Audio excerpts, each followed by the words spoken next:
The stars looked the same as they always had from the bridge of the Eternal Dominion. Admiral Vexthara stood with his forearms crossed behind his back, watching the endless darkness of space through the massive viewing window. His purple skin had small scales that caught the light from the ship's controls. His 6 yellow eyes moved slowly across the starfield, looking for anything unusual. The Third Fleet had been patrolling this area for 3 months now. 17 ships moved together in perfect formation through the Kepler Nebula. The nebula was a cloud of gas and dust that stretched across several light years. It was beautiful, with swirling colors of red, blue, and gold. But Admiral Vexthara was not here to look at pretty colors. The Zephyrian Empire had ruled this part of the galaxy for over 1,000 years. They had conquered 47 different alien species. Their technology was the most advanced anyone had ever seen. Their weapons could destroy entire planets. Their shields could stop any attack. At least that is what everyone believed. Commander Yelsha walked up to the Admiral. She was younger than him, with bright green eyes and darker purple skin. Her voice was quiet and respectful when she spoke. Admiral, the sensor sweeps are complete for this sector. No signs of enemy activity. No unknown ships. All trade routes are clear? Admiral Vexthara nodded slowly. Good. The Emperor expects us to keep these borders safe. The outer colonies depend on us. He paused and looked at the swirling nebula gases. Sometimes I wonder if we will ever find a real challenge out here. It has been so long since we fought anyone who could actually fight back. Commander Yelsha smiled a little. The Empire is too strong, Admiral. What species would be foolish enough to attack us? Our technology is centuries ahead of anyone else. The Admiral was about to answer when every alarm on the bridge started making noise at once. Red lights flashed everywhere. Officers jumped up from their stations and started pressing buttons and reading displays very fast. What is happening? Admiral Vexthara demanded, the sensor officer. A thin Zephyrian with very pale skin looked up from his station with wide eyes. Admiral, we are detecting a massive space distortion. Something is opening a rift in space about 50,000 kilometers. Directly ahead of us. A rift? What kind of rift? The Admiral walked quickly to the sensor station. Unknown, sir. The energy readings are completely different from our hyperspace drives. The patterns do not match anything in our databases. And sir, the energy levels are enormous. Admiral Vexthara felt a cold feeling in his stomach. In all his years of service, he had never seen anything like this. Put it on the main screen. The huge viewing window changed to show the space directly in front of their fleet. At first, everything looked normal. Stars twinkled in the distance. The nebula gases moved slowly, like ocean waves. Then something began to happen that made everyone on the bridge stop breathing. Space itself started to tear open. It began as a tiny crack, like someone had drawn a thin red line across the darkness, but the crack grew longer and wider. Red light poured out of it, angry and violent. The light was not like anything they had ever seen. It hurt to look at directly. The tear in space made sounds that came through their ship's hull, deep groaning noises like a giant animal in pain. All ships, battle stations, Admiral Vexthara ordered. His voice was calm, but his hands were shaking a little. Raise shields. Charge weapons, unknown contact emerging from spatial anomaly. The 17 ships of the Third Fleet moved into attack formation. They had practiced this thousands of times. Each ship knew exactly where to go and what to do. The Eternal Dominion moved to the center, with the smaller cruisers and destroyers spreading out on both sides. Their weapons powered up with bright blue and green lights. The tier in space was now almost a kilometer wide. The red light coming from inside it was getting brighter. Strange energy patterns danced around the edges like lightning. Then slowly, something began to come through. First, they saw a dark shape moving in the red light. It was hard to see clearly because the light was so bright and wild. But as it came closer to their side of the tier, they could see it was a ship. But what a ship it was! The vessel that emerged was like nothing in any Imperial database. It was long and sleek, maybe 2 kilometers from front to back. Its hull was completely black, so dark that it seemed to eat the light around it. There were no visible windows, no bright lights, no decorations. It looked deadly and efficient, like a weapon built for only one purpose. "By the Emperor's name," whispered Commander Yelsha. "What is that thing?" The black ship finished coming through the tier. As soon as it was completely through, the red rift began to close behind it. Space healed itself like a wound, leaving no sign that anything had happened. The strange ship just hung there in space, not moving, not making any sounds. Admiral Vexthara studied the alien vessel carefully. Sensor readings, now. The sensor officer worked frantically at his controls. "Admiral, this is very strange. I can detect the ship's mass and size, but I cannot read any energy signatures. No power core readings, no weapon signatures, no shield emissions. It is like the ship is completely dead, but it is obviously not dead because it just flew through a hole in space. Life signs? Unknown, sir. Something is blocking our bioscanners. We cannot tell if anyone is alive on that ship." The Admiral thought for a moment. This was a situation he had trained for but never expected to face. First contact with a completely unknown alien species. The Imperial protocols were very clear about what to do. "Open a communication channel, all frequencies." A young officer at the communication station pressed several buttons. "Channel open, Admiral." Admiral Vexthara stepped forward and spoke in his most official voice. "Unknown vessel. This is Admiral Vexthara of the Zephyrian Imperial Third Fleet. You have entered Imperial space without permission. Identify yourself immediately and state your intentions." They waited. Seconds passed, then minutes. The black ship did not respond. It did not move. It just floated there like a piece of space debris. "Try again," the Admiral ordered. "All known languages." The communications officer tried 17 different alien languages. He sent mathematical signals. He tried music patterns. Nothing worked. The strange ship remained silent. Commander Yelsha moved closer to the Admiral. "Sir, what are your orders? Should we consider this ship a threat?" Admiral Vexthara looked at the mysterious vessel again. Something about it made him very uncomfortable. It was too quiet, too still. Ships needed power to run their life support systems. Ships needed energy to maintain their position in space. This ship seemed to be doing everything with no power. At all, that was impossible. Send a warning shot, he decided. Fire one plasma bolt across their bow. Maybe that will get their attention. The weapons officer looked up. "Yes, Admiral." Firing one plasma charge. The Eternal Dominion's main plasma cannon charged up with a low humming sound. Energy built up in the weapon until it glowed bright blue. Then it fired. A brilliant bolt of superheated plasma streaked across space toward the alien ship. The bolt was aimed to pass just in front of the ship's nose. It was not meant to hit, just to show that the Imperial fleet was armed and ready to fight. What happened next would be talked about in Imperial military academies for the next 100 years. The plasma bolt, traveling at nearly the speed of light, simply disappeared when it got close to the black ship. It did not hit a shield.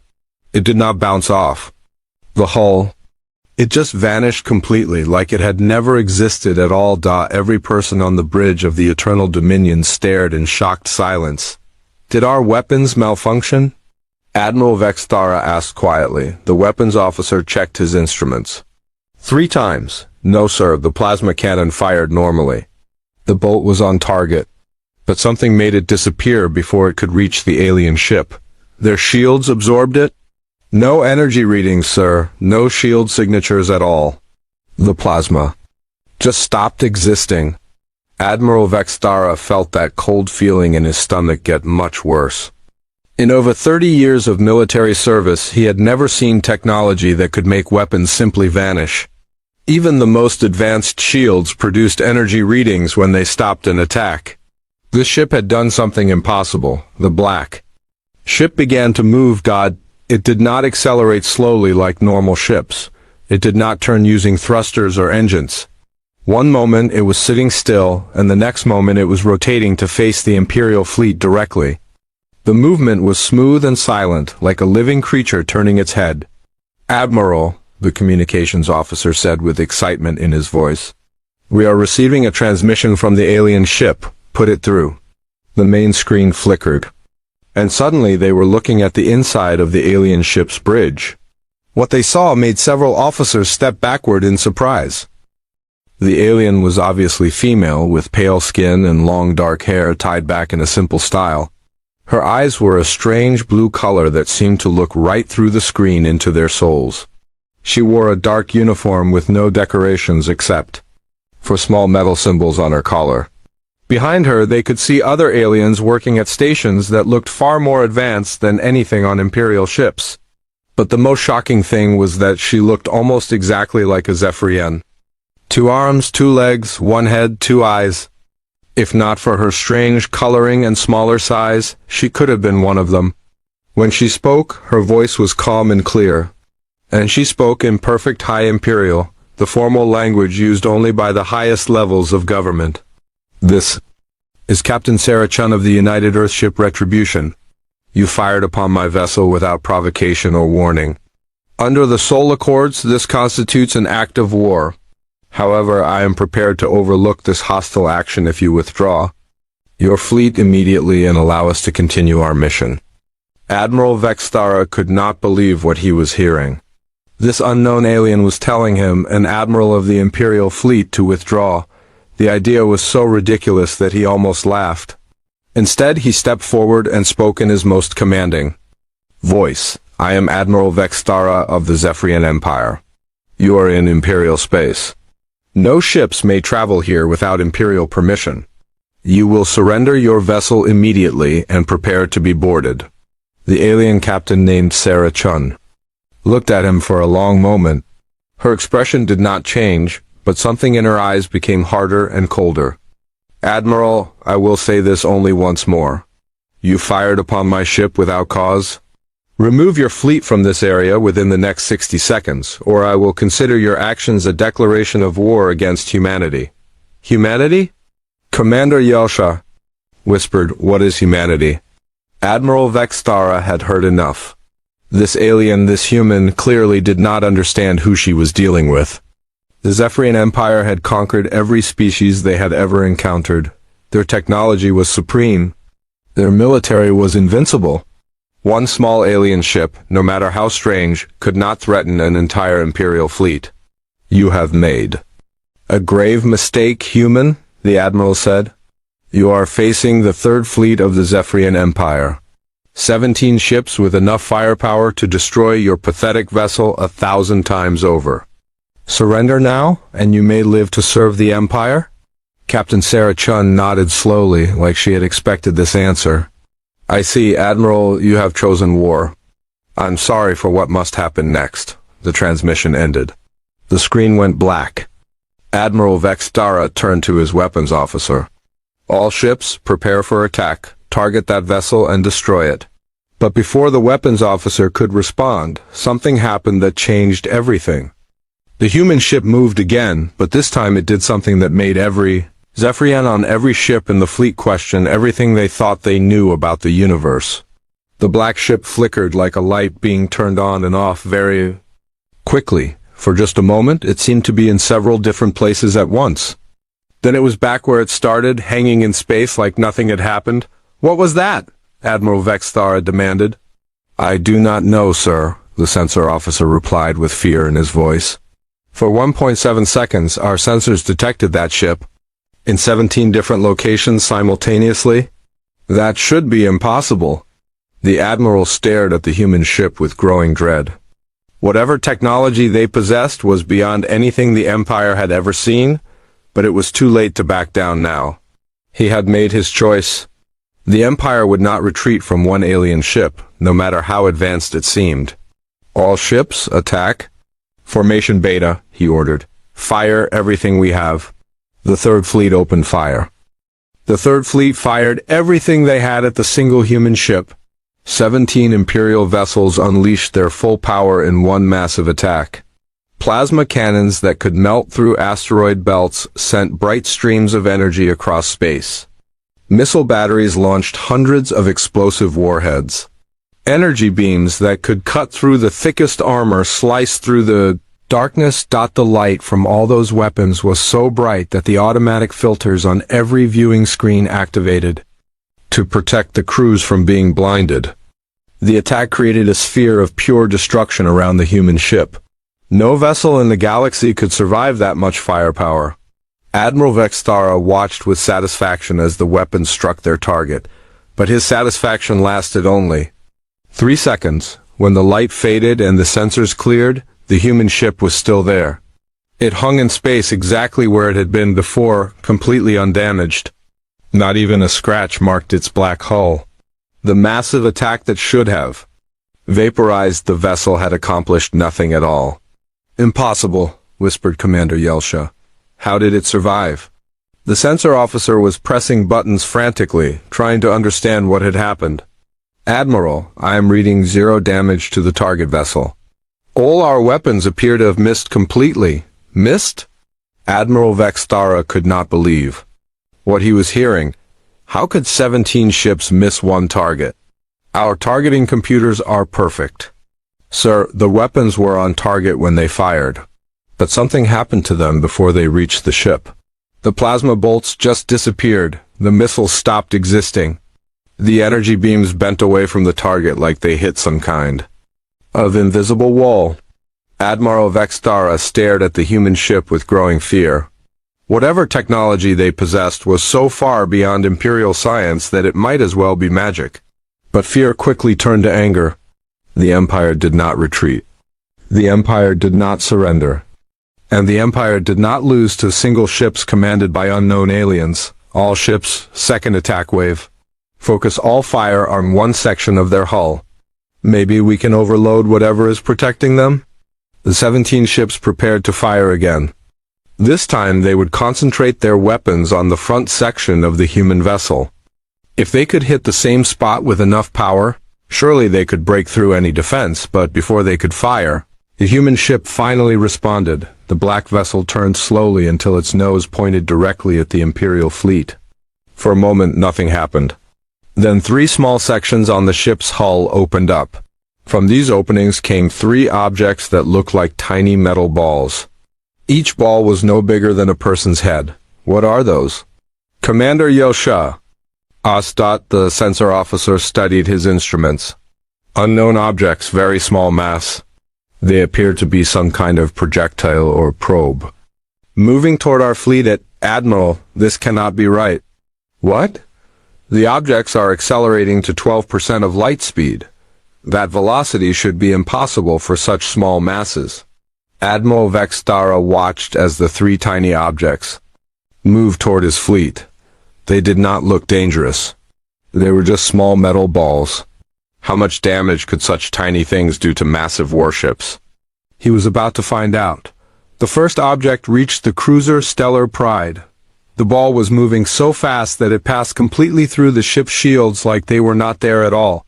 It struck the cruiser's hull and punched a perfectly round hole through the armor, through the ship's interior, and out the other side. The hole was exactly the same size as the object that made it, but that was not the strange part. The strange part was what happened next. Every system on the Stellar Pride stopped working at exactly the same moment. The lights went out.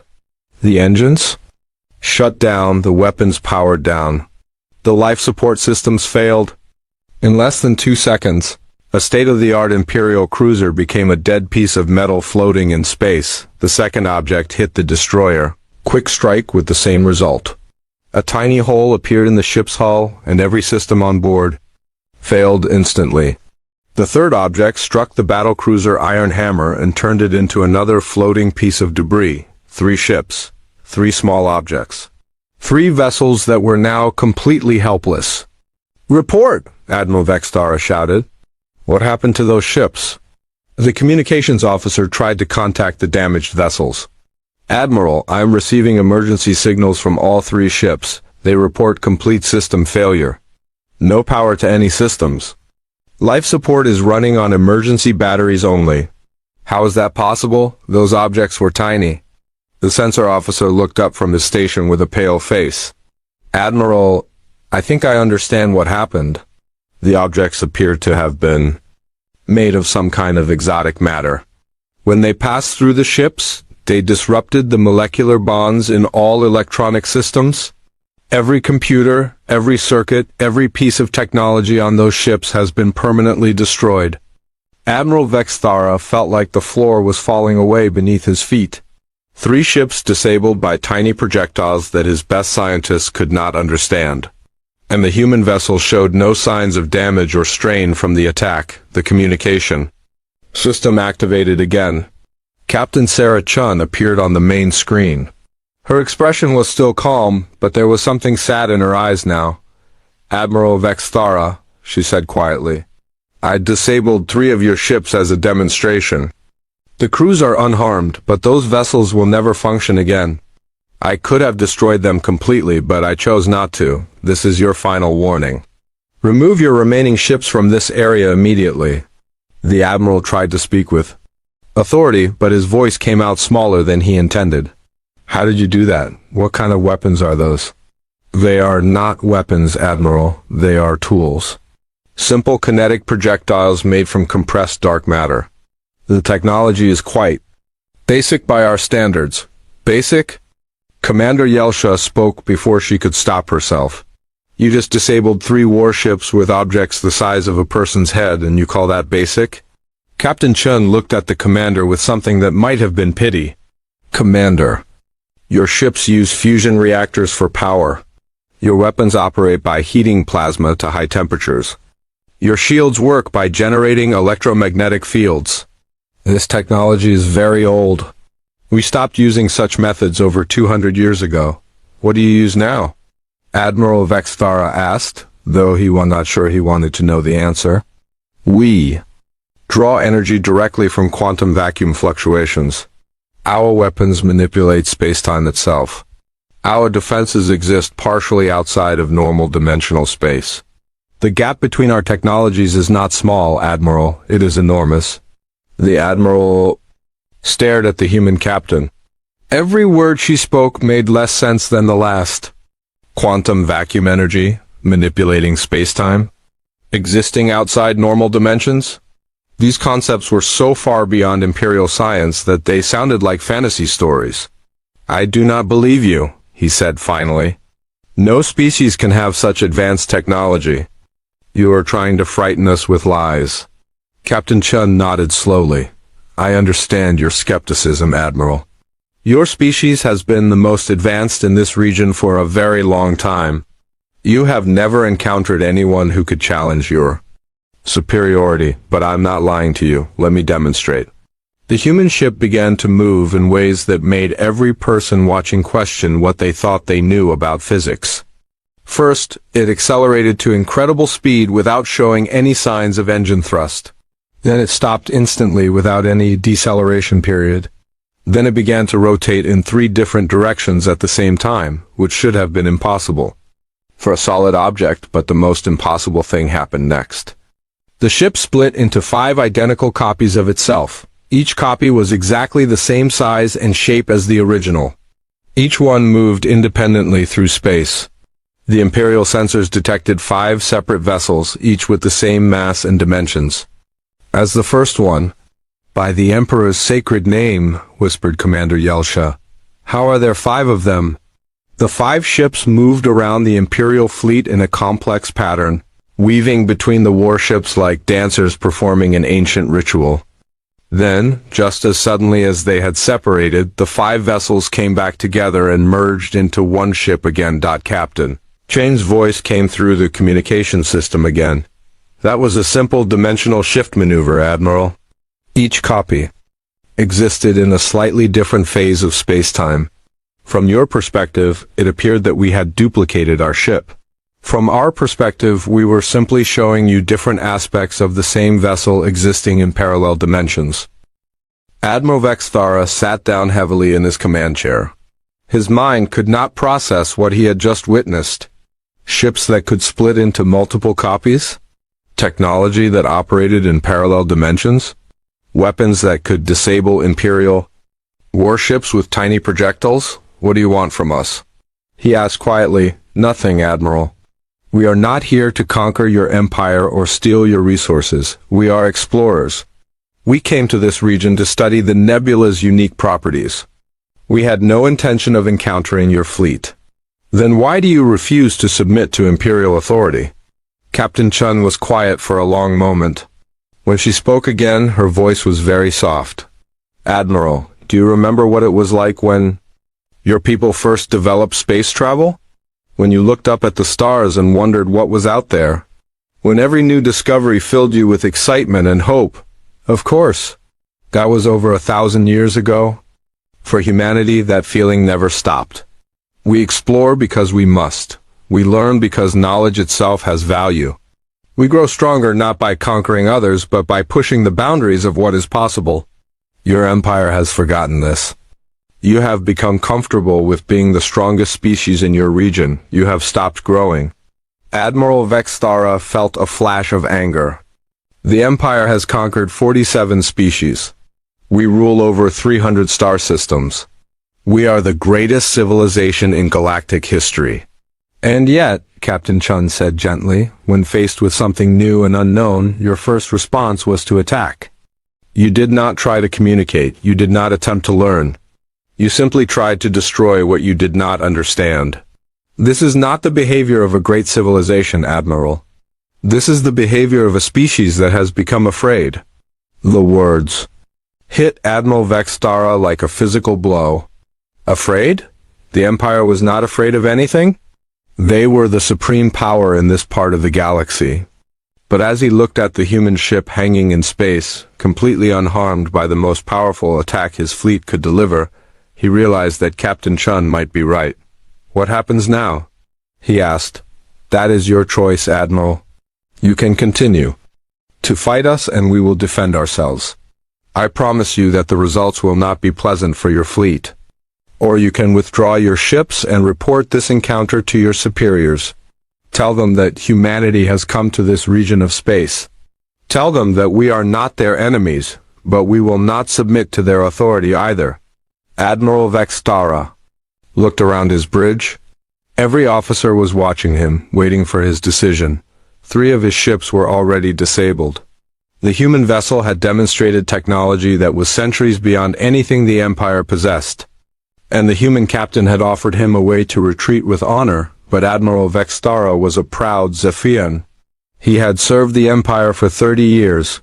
He had never retreated from a battle in his entire career. The idea of withdrawing from one alien ship went against everything he believed. I cannot retreat, he said finally. The Empire does not run from anyone, Captain Chun nodded sadly. I was afraid you would say that, Admiral. I am truly sorry for what must happen next. The communication ended. The human ship began to move. Again, and Admiral Vexthara realized that he had just made the biggest mistake of his military career. The real battle was about to begin. Admiral Vexthara watched the human ship prepare for battle and felt fear creep into his hearts. But he was a military officer of the Zephyrian Empire. Fear was something he could control. Pride was something he could not. All remaining ships, attack formation Gamma, he ordered. We will surround the enemy vessel and attack from all directions at once. They cannot defend against 14 ships firing simultaneously. The Imperial fleet moved into position around the human ship. Each vessel took a different angle of attack.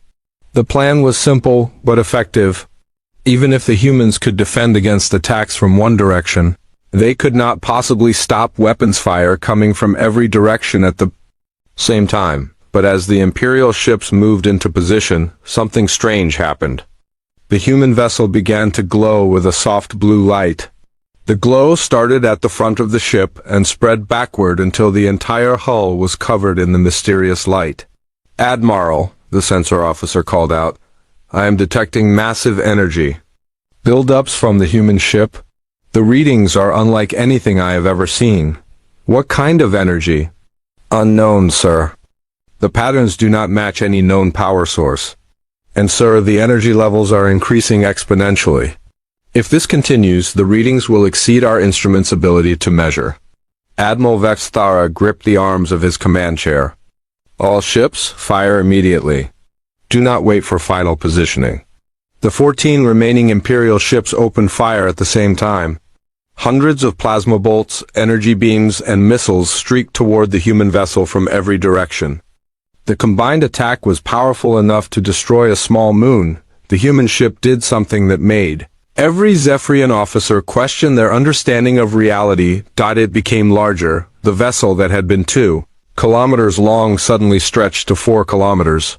Then 6, then 10. The ship expanded in all directions at once, growing bigger and bigger until it was the size of a small space station. As it grew, its hull became transparent like glass, and the Imperial weapons passed right through it without causing any damage. What is happening? Commander Yelsha screamed over the noise of alarms and shouting officers. The ship is changing its dimensional properties, the sensor officer replied, his voice filled with terror. It is existing in a state between solid matter and empty space. Our weapons cannot affect it while it remains in this condition. The giant transparent ship hung in space for several seconds, with Imperial weapons still passing harmlessly through its hull. Then it began to shrink back to its original size. As it became solid again, the blue glow faded away. Admiral Vexthara stared at the human vessel with growing desperation.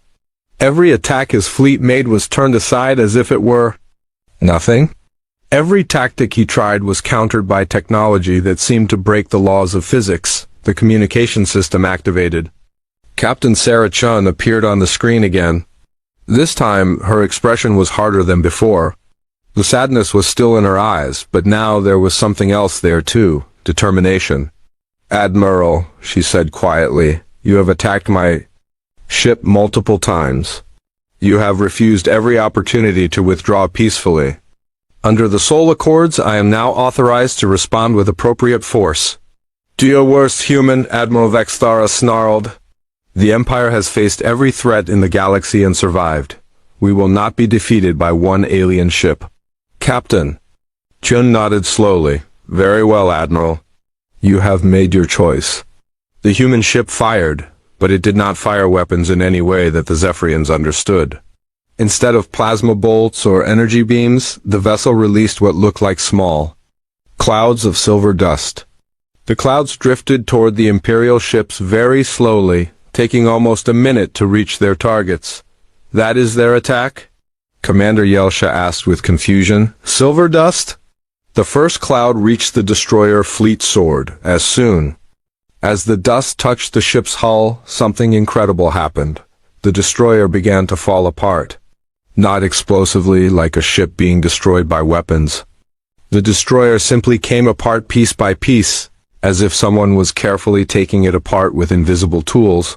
Sections of hull plating detached and floated away. Internal bulkheads separated from their supports. Even individual components within the ship's systems disconnected from each other. Within 60 seconds, what had been a fully functional warship was now a cloud of separate pieces floating in space. By all the gods, whispered the sensor officer. The dust is disassembling their ship at the molecular level. 2 more clouds.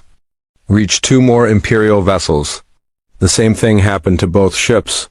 They simply fell apart like toys that had been taken apart by a careful child. The crews inside were protected by their emergency suits, but their ships no longer existed as functioning vessels. Admiral Vexthara watched in horror as 3 more of his ships were reduced to floating debris.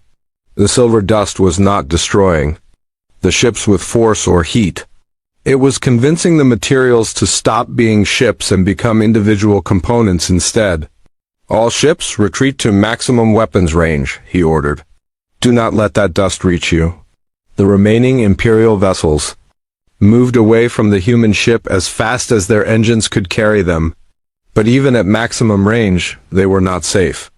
The human ship released more clouds of silver dust, and these clouds moved much faster than the first ones.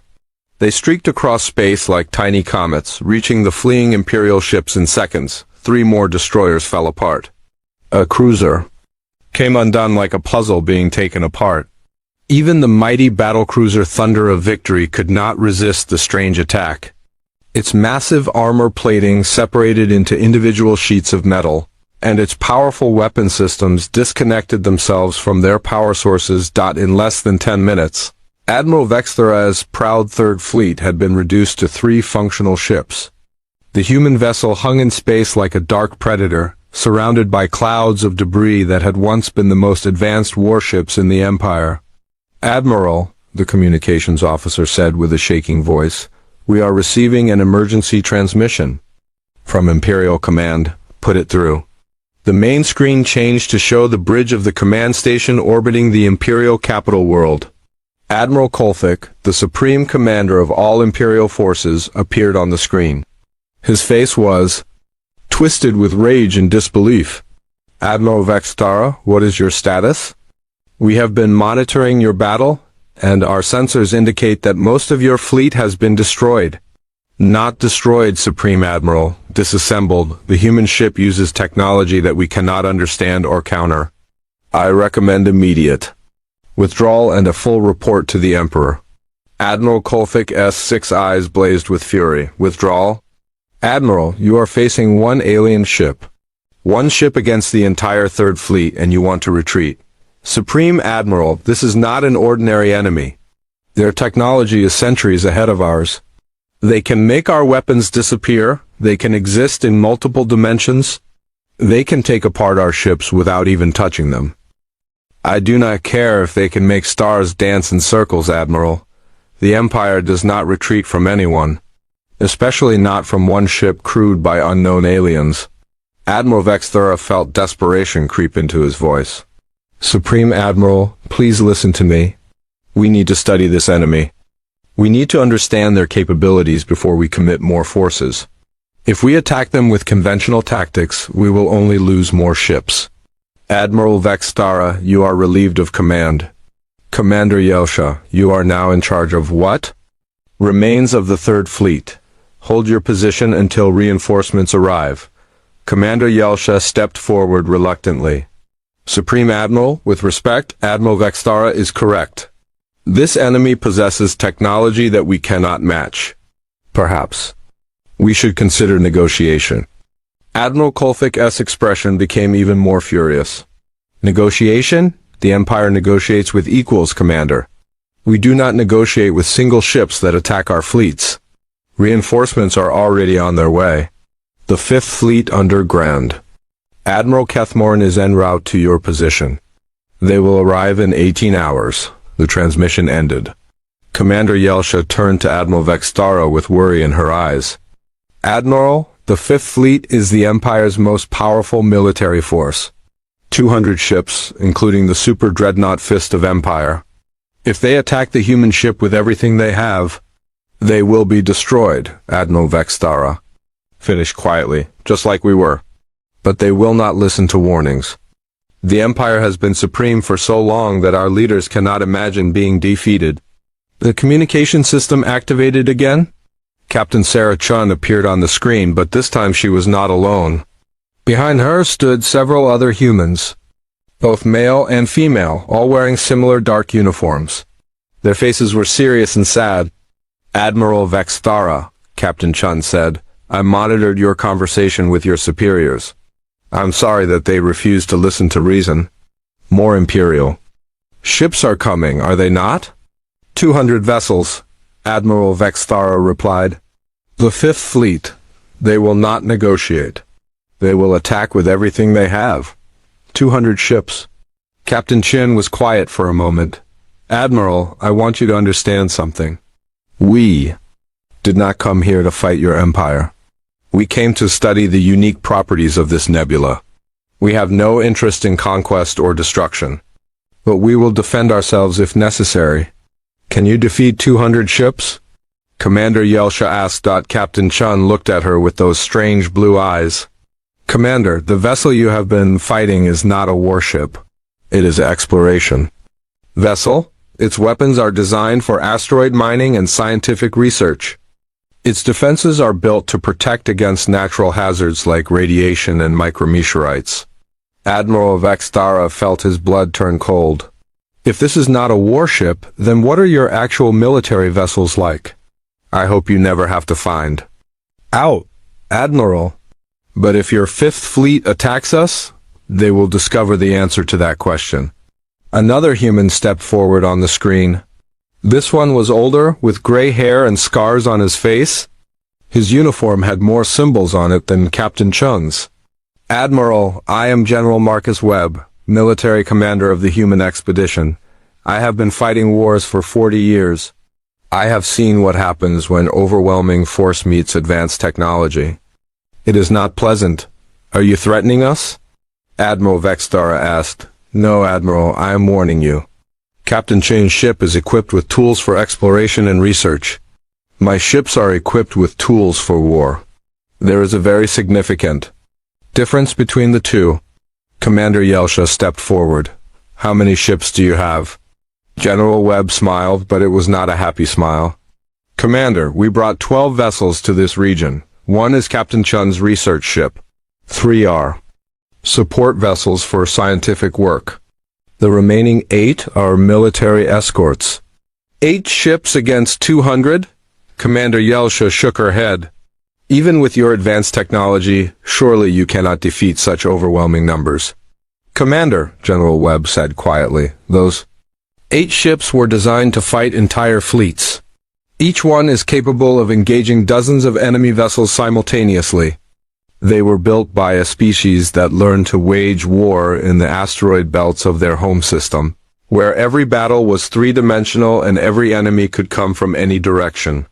Admiral Vextara thought about the things he had seen Captain Chun's ship do. If that was just a research vessel, what could actual human warships accomplish? General Webb, he said slowly, if the Fifth Fleet attacks you, what will happen? The human general looked him directly in the eyes. Admiral, your Fifth Fleet will cease to exist.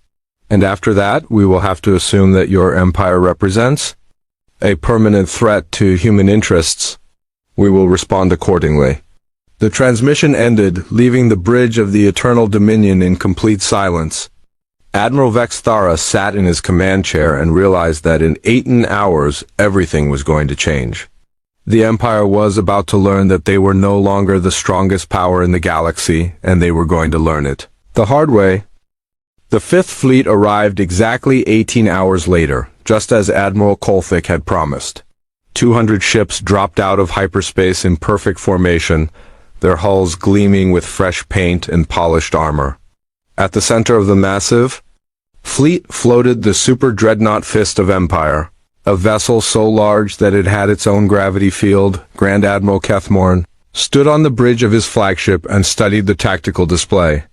The remains of the Third Fleet floated in scattered debris clouds around a single black ship that looked tiny compared to his massive force. He had commanded fleets in 43 battles and conquered 17 star systems. Never once had he faced an enemy that he could not defeat through superior numbers and firepower. Communications, he said in his deep, commanding voice. Contact the surviving ships of the Third Fleet. Commander Yelsha appeared on his main screen. She looked tired and frightened, very different from the confident officer she had been 2 days ago. Behind her, Admiral Vextara sat quietly in a corner, staring at nothing. Commander Yelsha, Grand Admiral Kethmorn said formally, report the status of your engagement with the alien vessel. Grand Admiral, the human ship has destroyed or disabled 14 of our 17 vessels. Their technology is far beyond anything we have ever encountered. I strongly recommend that we attempt diplomatic contact before engaging in further hostilities. Grand Admiral Kethmorn frowned. Commander, you are suggesting that one alien ship defeated most of the Third Fleet? That is impossible. Sir, I have witnessed their capabilities personally. They can make our weapons disappear. They can exist in multiple dimensions simultaneously. They can disassemble our ships at the molecular level. We cannot defeat them with conventional tactics. Commander, I appreciate your concern, but the Third Fleet was not prepared for alien contact. The Fifth Fleet is different. We have studied the tactical recordings of your engagement. We understand their capabilities now, and we have brought appropriate countermeasures. Admiral Vextara looked up from his corner. Grand Admiral, with all respect, there are no countermeasures for the technology these humans possess. They operate on principles that our science cannot even understand. Admiral Vextara, you were relieved of command for cowardice in the face of the enemy. Your opinions are no longer relevant to this discussion. The transmission ended. Grand. Admiral Kethmorn turned to his tactical officer. Analysis of the enemy vessel. Sir, based on the recordings from the Third Fleet, the alien ship appears to use exotic matter manipulation and dimensional phase technology. Our scientists believe that concentrated quantum disruption fields might be able to interfere with their defensive systems. And our new weapons? The Worldrender array has been deployed to this sector, Grand Admiral. 6 orbital weapons platforms, each one capable of channeling the energy of a dying star into a focused beam. If the alien ship can resist conventional weapons, let us see how it handles the power of stellar collapse. Grand Admiral Kethmorn smiled with satisfaction. The Worldrender array was the Empire's ultimate weapon, held in reserve for over 3 centuries. Each platform was the size of a small moon and required the combined energy output of 6 fusion reactors just to charge its primary weapon. When all 6 platforms fired together, they could destroy entire solar systems. Deploy the fleet in attack. Formation Omega, he ordered. All ships will engage the enemy simultaneously while the Worldrender array charges for primary firing sequence. The Fifth Fleet moved into position around the human ship like a massive net closing on a small fish. The formation was perfect, with larger ships providing covering fire while smaller vessels moved to attack positions. It was a textbook example of how to overwhelm a single target through superior numbers and coordination. Captain Sarah Chun watched the Imperial fleet deploy and felt deep sadness in her heart. On her tactical display, she could see 8 new contacts moving into position behind the large Imperial force. The human military escorts had finally arrived. General Webb, she said. Into her communication system, the Imperial fleet is taking attack positions. They have also deployed some kind of massive weapons platform. Energy readings suggest it is designed to channel stellar-level power outputs. General Webb's voice came back calm and steady. Understood, Captain. We are in position. Wolfpack is ready to engage on your signal. Roger, General. Initiating final diplomatic contact. Captain Chen opened a communication channel to the Imperial flagship. Grand Admiral Kethmorn appeared on her screen, and she could see the massive bridge of the super dreadnought behind him. Hundreds of officers worked at control stations that stretched as far as she could see. Grand Admiral Kethmorn, she said. Politely, I am Captain Sarah Chun of the United Earthship Retribution. You have deployed a large military force in response to a peaceful scientific mission. I am prepared to overlook this hostile action if you withdraw your fleet immediately. The Grand Admiral laughed, a harsh sound that echoed through his massive bridge. Captain Chun, you are facing the 5th Fleet of the Zephyrian Empire.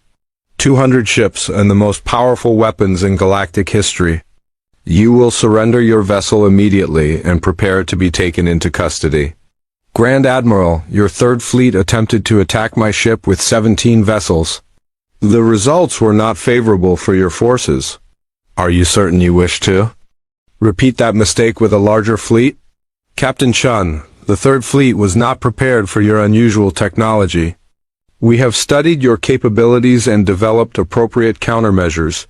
Your ship will not survive the next 5 minutes.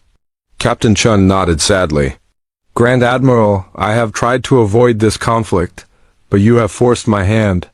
Under the Soul Accords, I am now authorized to request military assistance from General Webb's escort fleet. Escort fleet? Grand Admiral Kethmorn frowned. Our sensors detect only your single vessel. Grand Admiral, perhaps your sensors need recalibration. 8 shapes appeared around the Imperial fleet as if they had materialized from empty space. The human military vessels were sleek and predatory, each one designed for maximum efficiency in combat. They were smaller than the Imperial ships but moved with fluid grace that suggested incredible maneuverability. Where did they come from? The Grand Admiral demanded. They have been here all along, Grand Admiral.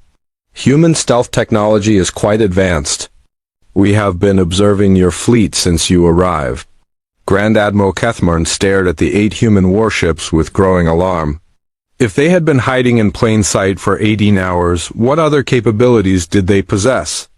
8 ships. Against 200, he said, trying to sound confident. Even with advanced technology, you cannot defeat such overwhelming odds. Grand Admiral, Captain Chun said quietly, you are about to discover why humanity is feared by species that understand our true capabilities. I am truly sorry for what is about to happen to your people. The communication ended. Grand Admiral Kethmorn turned to his weapons officer. All ships, open fire.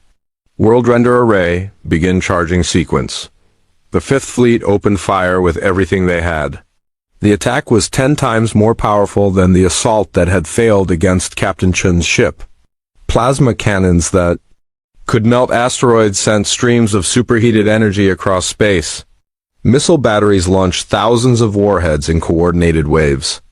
Energy weapons that could cut through planetary crusts sliced through the darkness. The 8 human military vessels responded in ways that defied every law of physics the Empire understood. The first ship, designated Volf 1, split into a dozen smaller vessels that moved independently through the Imperial formation.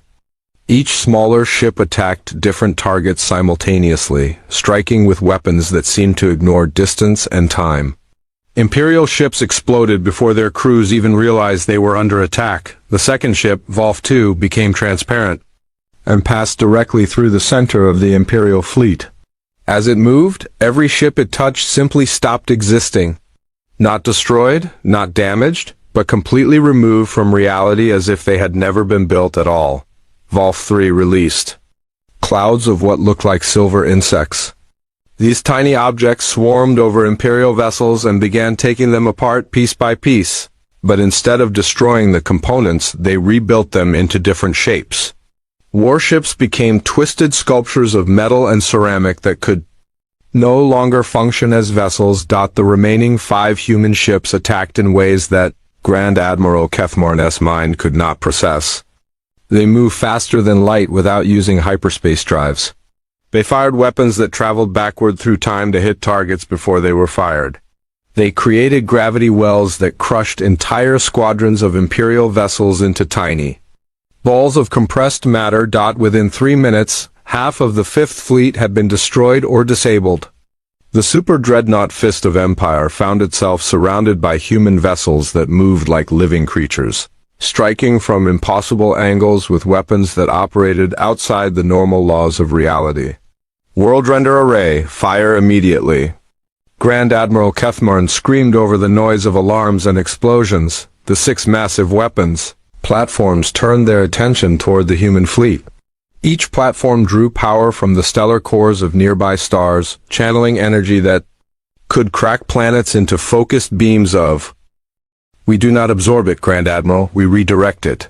The energy from your weapons has been stored in temporary dimensional pockets and will be returned to you momentarily. The 8th human ship suddenly became very bright. Energy that had been collected from the World Render Array was concentrated and focused into 8 beams that struck the weapons platforms.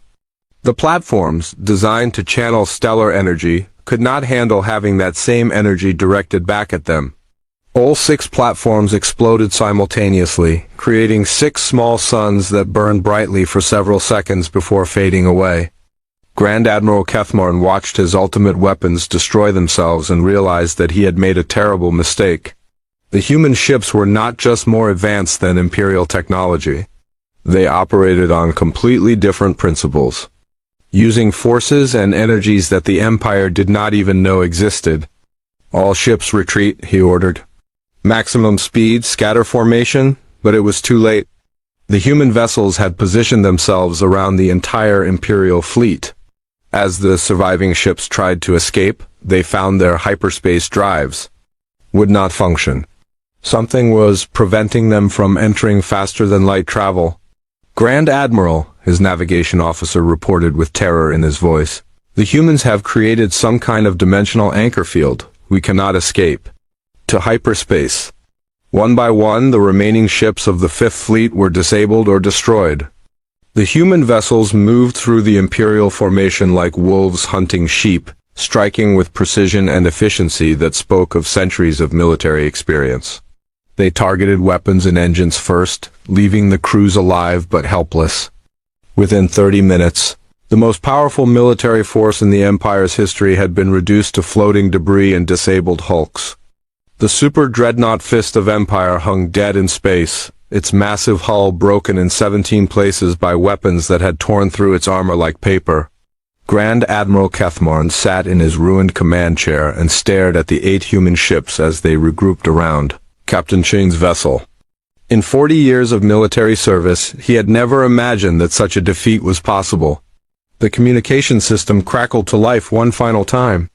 General Webb appeared on the screen, his scarred face grim but not unkind. "Grand Admiral Cathmorn," he said quietly, "your fleet has been neutralized. Your crews are alive, but your ships are no longer functional. We will provide rescue ships to collect your survivors, but I suggest you use this time to contact your Emperor.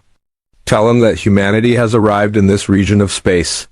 Tell him that we are not his enemies, but we will not tolerate further attacks on our vessels. What do you want from us?" The Grand Admiral asked. "We want nothing from you, Admiral. We never did.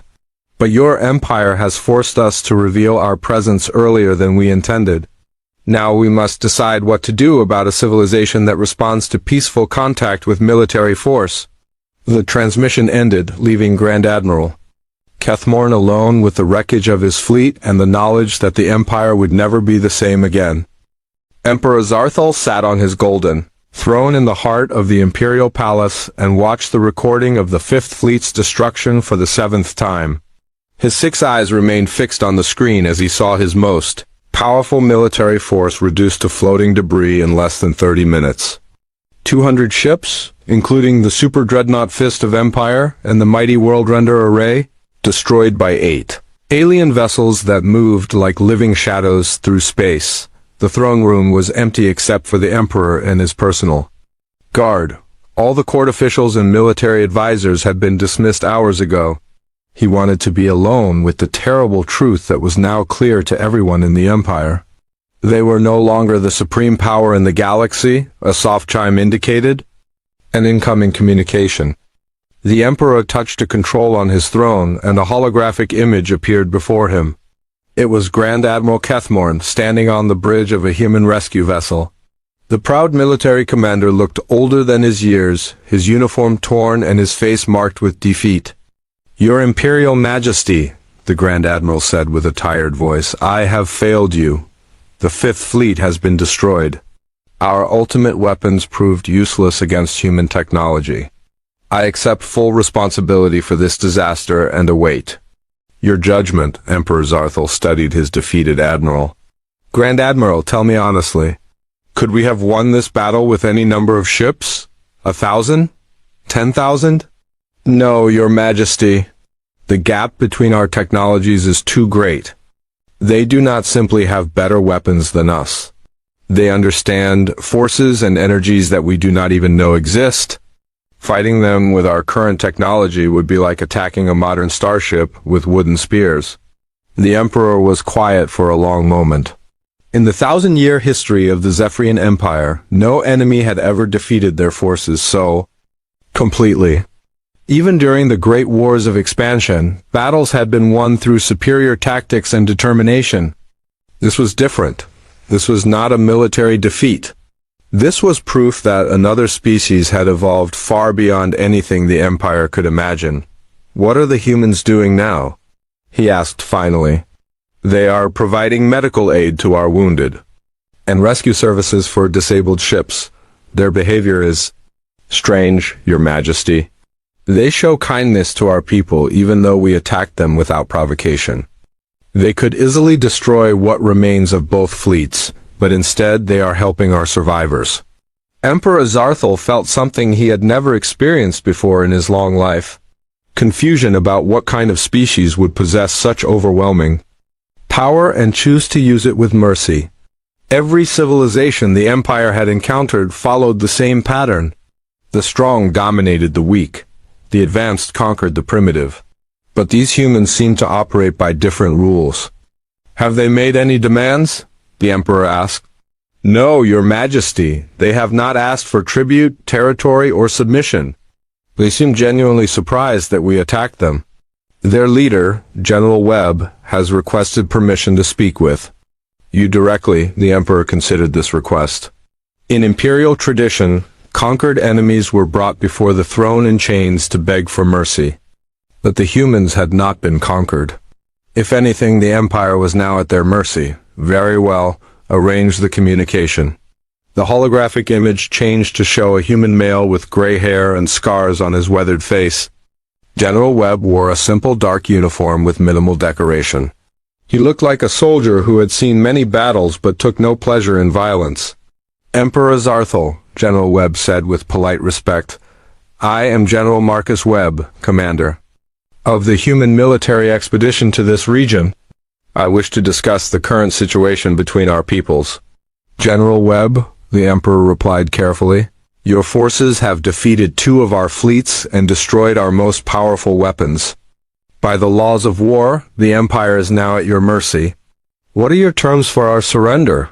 General Webb looked confused. Emperor, we are not seeking your surrender. We never intended to fight your empire at all. We came to this region to conduct scientific research. Your forces attacked us and we defended ourselves. That is all. Then what do you want from us? We want nothing from you, Emperor. We simply want to continue our research without being attacked. Your empire is free to govern itself as it always has. We have no interest in conquest or domination. Emperor. Zarthal stared at the human general with growing bewilderment. General Webb, your technology is centuries ahead of ours. Your 8 ships destroyed our fleet of 200 vessels. You could easily conquer our entire empire. Why do you not do so? General Webb smiled, and for the first time the expression seemed genuinely warm. Emperor, my species learned long ago that true strength does not come from conquering others. It comes from lifting them up. We do not gain anything by destroying civilizations. We gain much more by helping them grow and develop. I do not understand. Every species seeks to expand its territory and increase its power. This is the natural order of things. Perhaps it was the natural order for your species, Emperor, but humanity chose a different path. We discovered that cooperation and mutual growth create far more value than conquest and domination. We became strong not by crushing our enemies, but by turning our enemies into allies. The Emperor felt his worldview cracking like a piece of glass under pressure. Everything he had believed about the nature of power and civilization was being challenged by this conversation. If you do not wish to conquer us, then what will happen now? General Webb was quiet for a moment, considering his words carefully. Emperor, that depends largely on you. Your empire has ruled this region for 1,000 years through military force. Your subjects obey you because they fear your power. But now everyone knows that human technology is far superior to yours. How do you think your subject species will react to this knowledge? As if summoned by the general's words, another communication signal interrupted their conversation. Emperor Zarthal's communication officer appeared on a secondary screen. Your Imperial Majesty, the officer said with barely controlled panic, we are receiving reports from 12 sectors. Multiple subject species are declaring independence from the Empire. The Centauran Republic has seized control of their home system. The Andromedan Collective has expelled all Imperial forces from their territory. The rebellion is spreading rapidly throughout the outer colonies. Emperor Zarthal closed his eyes and felt the weight of 1,000 years of history pressing down on him. The empire was collapsing not because of human conquest, but because its own subjects no longer feared imperial power. The humans had not needed to fire a single shot at imperial worlds. They had simply demonstrated that the empire's invincibility was an illusion.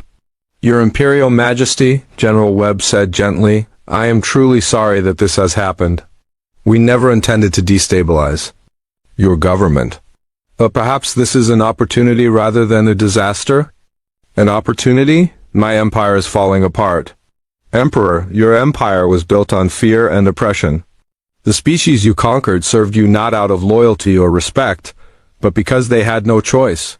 That kind of rule never lasts forever. Eventually, someone stronger always comes along. And now you are that someone stronger. No, Emperor. We are not here to replace your empire with our own. We are here to offer a different way forward. Instead of ruling through fear, why not try leading? Through cooperation? Instead of demanding tribute, why not offer mutual benefit? Emperor Zarthal opened his eyes and looked at the human general with new understanding. You are suggesting that we rebuild the empire based on partnership rather than conquest. I am suggesting that you have a chance to create something better than an empire, Your Majesty. You could create a confederation of free species working together for mutual growth and protection. Humanity would be honored to participate in such an organization. Another communication interrupted them. This time it was Captain Sarah Chun, speaking from the bridge of her research vessel. General Webb, Emperor Zarthal, I apologize for interrupting. But I thought you should know that we have completed our analysis of the Kepler Nebula. The results are quite remarkable. What have you discovered, Captain? General Webb asked. The nebula contains concentrations of exotic matter that could revolutionize energy production and space travel. With proper development, this region could become one of the most valuable scientific and industrial centers in the galaxy. But the development would require cooperation between multiple species with different areas of expertise. Emperor Zarthal felt a spark of hope for the first time since the crisis began. Are you saying that the nebula could benefit all the species in this region? Exactly, Your Majesty. The Zephyrians have excellent organizational skills and administrative experience. The Centaurians are gifted engineers. The Andromedans are brilliant scientists. Humanity has advanced technology and experience with large-scale projects. Working together, we could create something magnificent. General Webb nodded approvingly. Captain Chun has identified the path forward, Emperor. Instead of trying to hold on to an empire built on conquest, you could help create a partnership built on mutual benefit. Each species contributes what they do best, and everyone shares in the rewards. Emperor Zarthal stood up from his throne and walked to the great window that looked out over his capital city. In the distance, he could see spaceports where ships from dozens of different species had once brought tribute to the Imperial Treasury. Soon, those same spaceports might welcome partners and allies instead of conquered subjects. General Webb, he said finally, if we were to pursue this path of cooperation, would humanity be willing to share its advanced technology with other species? Within reason, yes. We believe that knowledge should be shared, not hoarded. Obviously, we would need to be careful about weapons technology and other dangerous applications. But scientific and medical knowledge, improved energy systems, better space travel, these things benefit everyone. And if some species choose not to participate in this new confederation, then they are free to govern themselves as they see fit, as long as they do not attack others. Cooperation must be voluntary to be meaningful. Emperor Zarthal made his decision. General Webb, Captain Chun, I accept your proposal. The Zephyrian Empire hereby dissolves itself and offers to join this new confederation as an equal partner. I will use what remains of my authority to encourage other species to participate peacefully in this transition. Over the following months, the transformation was remarkable. Species that had been enemies for centuries began working together on joint projects. The advanced technology that humanity shared was adapted and improved by dozens of different civilizations.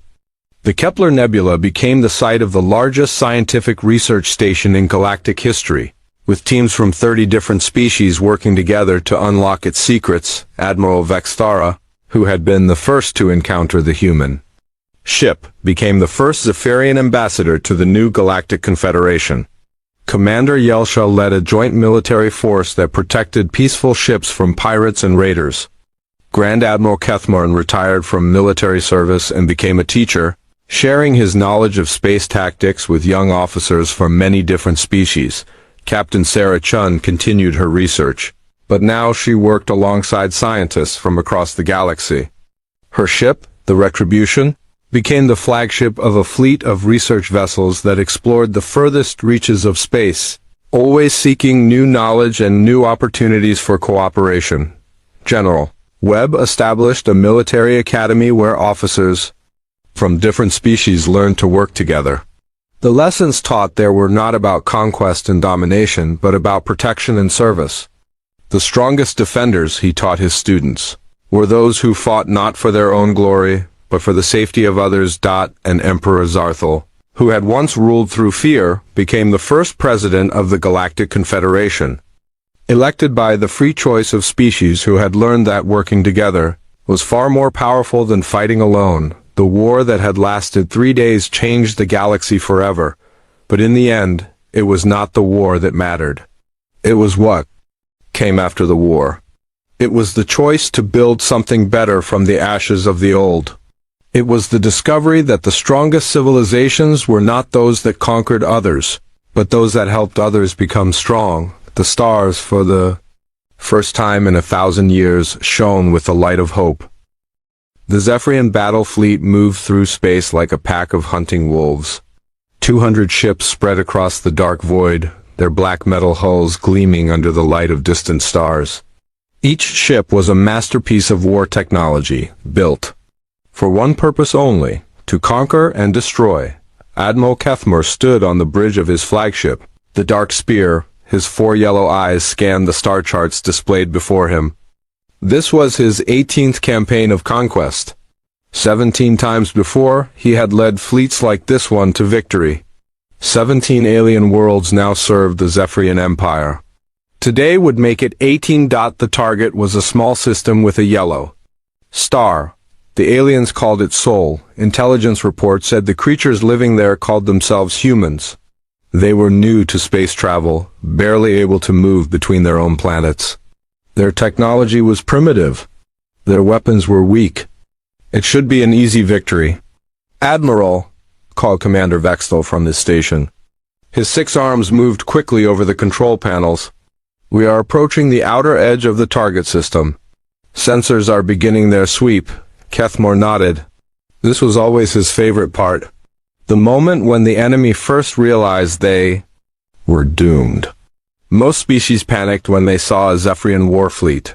Some tried to run, some tried to hide. A few tried to fight. None had ever succeeded. The Zephyrians had perfected the art of conquest over 1,000 years. They studied their enemies carefully. They learned their weaknesses. They struck without mercy. The galaxy had learned to fear the sight of Zephyrian ships. Sir, Vextel's voice carried a note of confusion. I am detecting something strange. What is it? Kethmor moved closer to the sensor display. There's a single ship out there. It appears to be waiting for us. Kethmor's eyes widened. In all his years of warfare, no enemy had ever sent just one ship to meet an invasion fleet. It made no sense. Show me. The main screen flickered to life. There, hanging in the darkness of space, was a small vessel. It was maybe 1/10 the size of a Zephyrian destroyer. Its hull was gray metal with strange markings painted on the sides. It looked crude compared to their sleek warships. What are they doing? Asked Vextel. I have no idea, Kethmor replied. Scan the ship. I want to know everything about it. The sensors went to work. Data flowed across the screens. The human ship was built from simple metal alloys. Its power source was some kind of fusion reactor. Its weapons were basic projectile launchers and energy beams. Everything about it seemed primitive. Sir, the communications officer called out. The ship is sending us a message, and Sir ... They are speaking our language. Kethmor felt his stomach tighten.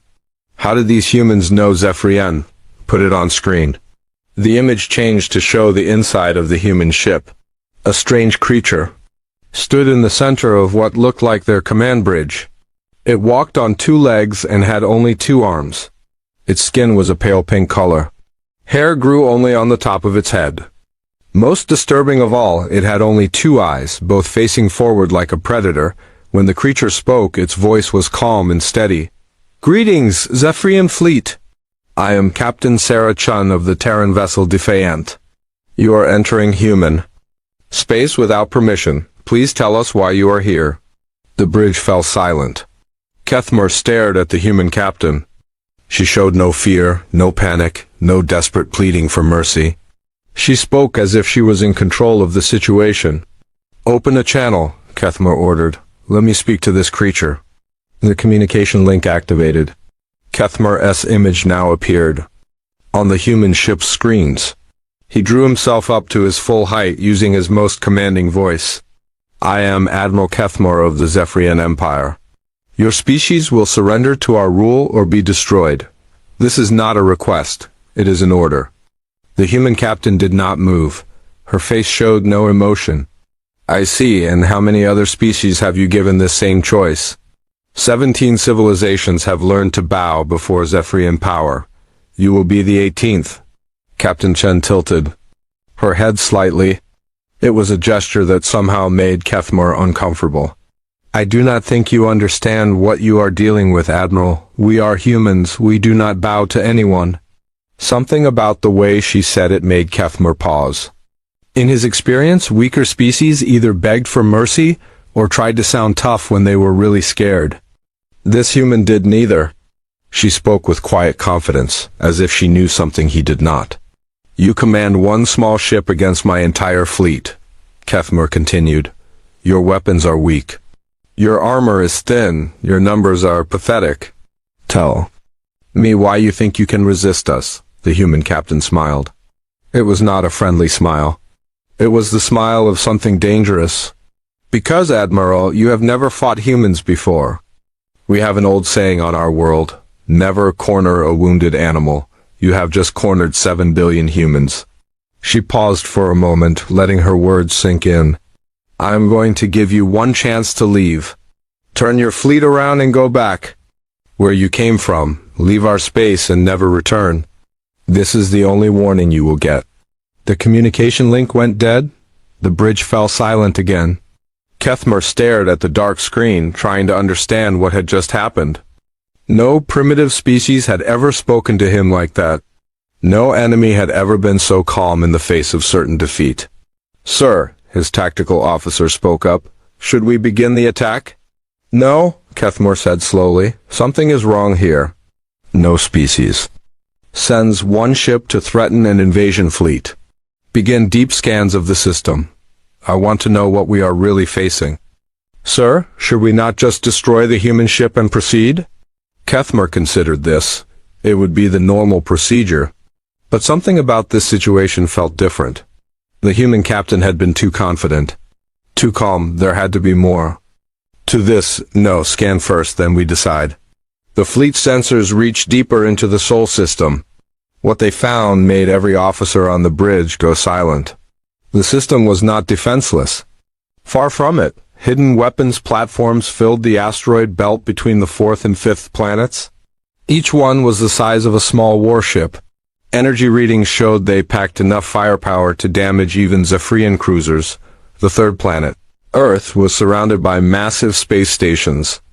These were not simple outposts. They were fortress stations, each one armed with weapons that could threaten capital ships, but it was the outer system that truly shocked them. Huge structures hung in space near the gas giant planets. They were not ships or stations, they were factories. Manufacturing plants the size of moons, all working at full capacity. "What are they building?" Vextel whispered. The answer came soon enough. New contacts began appearing on the sensors. Ships, lots of ships. They were emerging from hiding places throughout the system. Dozens became hundreds. Hundreds became thousands. Each new ship that appeared was larger than the last. Their energy signatures were massive. Their armor was thick. Their weapons were unlike anything the Zephyrians had ever seen. "Sir," the communications officer said in a shaky voice, "we are receiving transmissions from all over the fleet. Every ship is reporting the same thing. Human vessels are appearing everywhere. The tactical display updated in real time. Red dots marking enemy ships spread across the screen like a disease. Soon there were more red dots than blue ones. Then twice as many. Then 10 times as many. Captain Chen's face appeared on the screen again, but now she was not alone. The bridge behind her showed dozens of other humans, all working at control. Stations, all calm already. Admiral Kethmer, she said, her voice still steady. I told you that you had never fought humans before. Let me explain what makes us different from all the other species you have conquered. The image split to show the human ship Defiant, but now it was not alone. Massive human warships flanked it on both sides. Ships that dwarfed even Zephyrian battle cruisers. Every species you have defeated developed space travel for exploration, for trade, for peaceful expansion. We developed it for war. Kethmer felt his breathing become difficult. This is impossible. Our intelligence said you were primitives. Your intelligence was 50 years out of date, Chun replied. We have been watching your empire expand for half a century. We studied your ships. We learned your tactics. We discovered your weaknesses. We prepared for this moment. The main screen shifted to show images from across the Sol system. Human ships were everywhere. Not just warships, but massive carriers launching fighters by the thousands. Support. Vessels the size of cities. Weapons platforms that could destroy entire fleets. You see, Admiral, we humans learned something long ago. If you want peace, you must prepare for war. We have been preparing for this war since the day we learned your empire existed. This cannot be real, Kethmer said, but his voice lacked conviction. Oh, it is very real, Captain Chun assured him. You wanted to add humanity to your collection of conquered species. Instead, you found something else. You found the species that evolution created to destroy species like yours. Warning alarms began sounding throughout the Zephyrian fleet. Human ships were moving into attack positions. The hunters had become the hunted. We do not fight wars. Like other species, Admiral, Chun continued. Other species fight to defend their homes. We fight to eliminate threats permanently. When we are done with your fleet, we will know everything about your technology. Everything about your tactics. Everything about your weaknesses. A new contact appeared on the sensors. Something massive was emerging from behind Earth's moon. It was a ship, but calling it a ship seemed inadequate. It was a mobile fortress, bristling with enough weapons to level a continent. That is our flagship, the Ragnarok, Chun explained. We built it for this exact purpose. It carries enough firepower to destroy your entire fleet. We have 11 more just like it. Kethmer's legs went weak. The greatest war fleet in Zephyrian history was outnumbered, outgunned, and completely surrounded. They had walked into a trap 50 years in the making. You have two choices, Admiral, Captain Chun said. You can surrender and be taken as prisoners of war, or you can fight and die. But understand this, no matter what you choose, your empire will learn what happens when someone threatens humanity. The communication link closed, leaving the Zephyrian bridge in stunned silence. Outside, human ships moved like sharks circling wounded prey. The invasion fleet that had conquered 17 worlds was about to become the prey. Admiral Kethmer looked around his bridge at the faces of his officers. For the first time in his long military career, he saw fear in their eyes. Real, honest terror. They had not found a primitive species to conquer. They had found humanity. And humanity was ready for war. Admiral Kethmer stared at the tactical display with growing horror. The red dots representing human ships continued to multiply across his screens. What had started as empty space was now filled with an armada that dwarfed his own fleet. His officers worked frantically at their stations, trying to count the enemy vessels, but the numbers kept climbing. Sir, Commander Vextal reported, his voice shaking.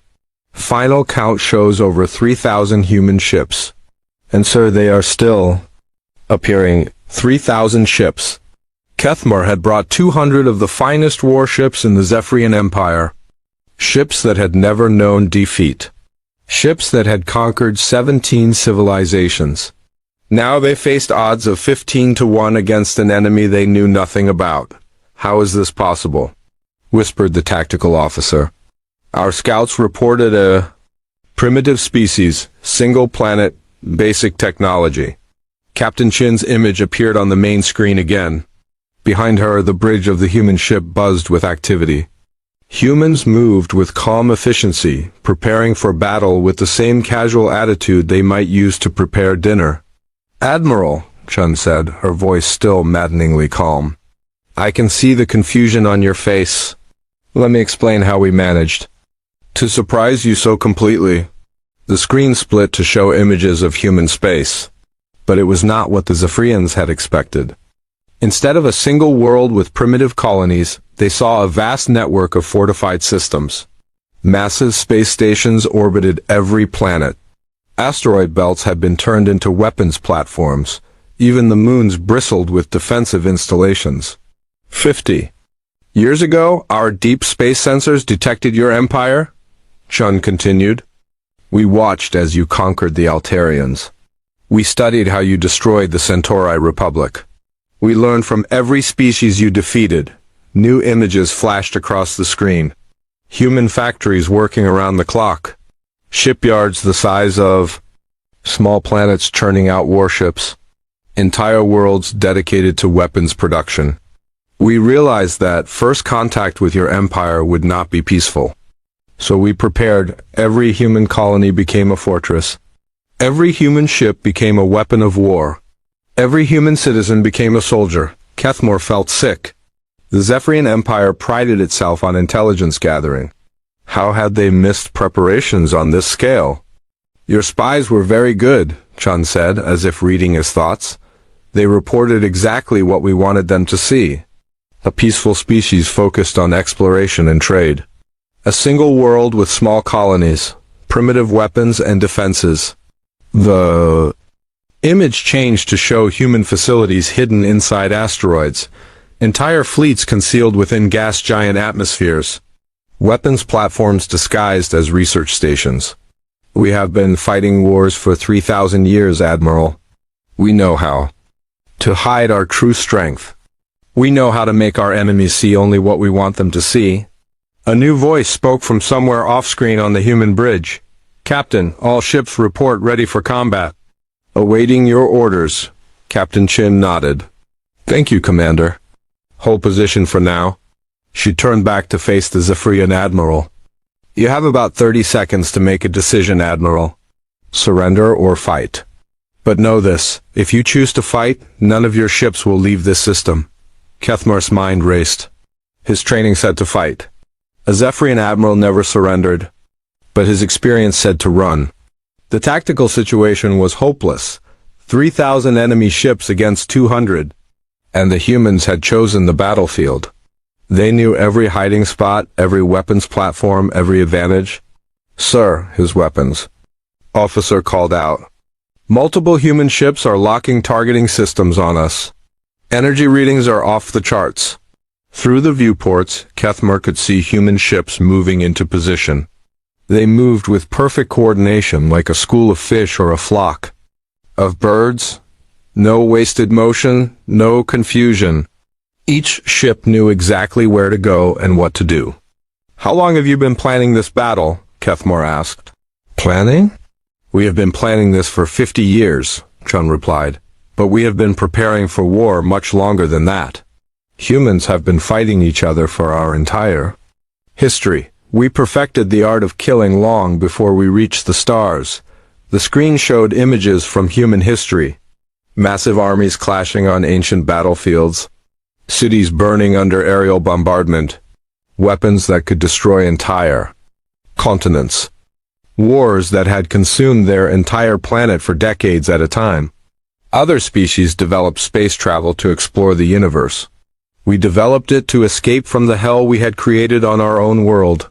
But we brought our knowledge of war with U.S. More human ships appeared on the sensors. These were different from the others, larger, more heavily armed.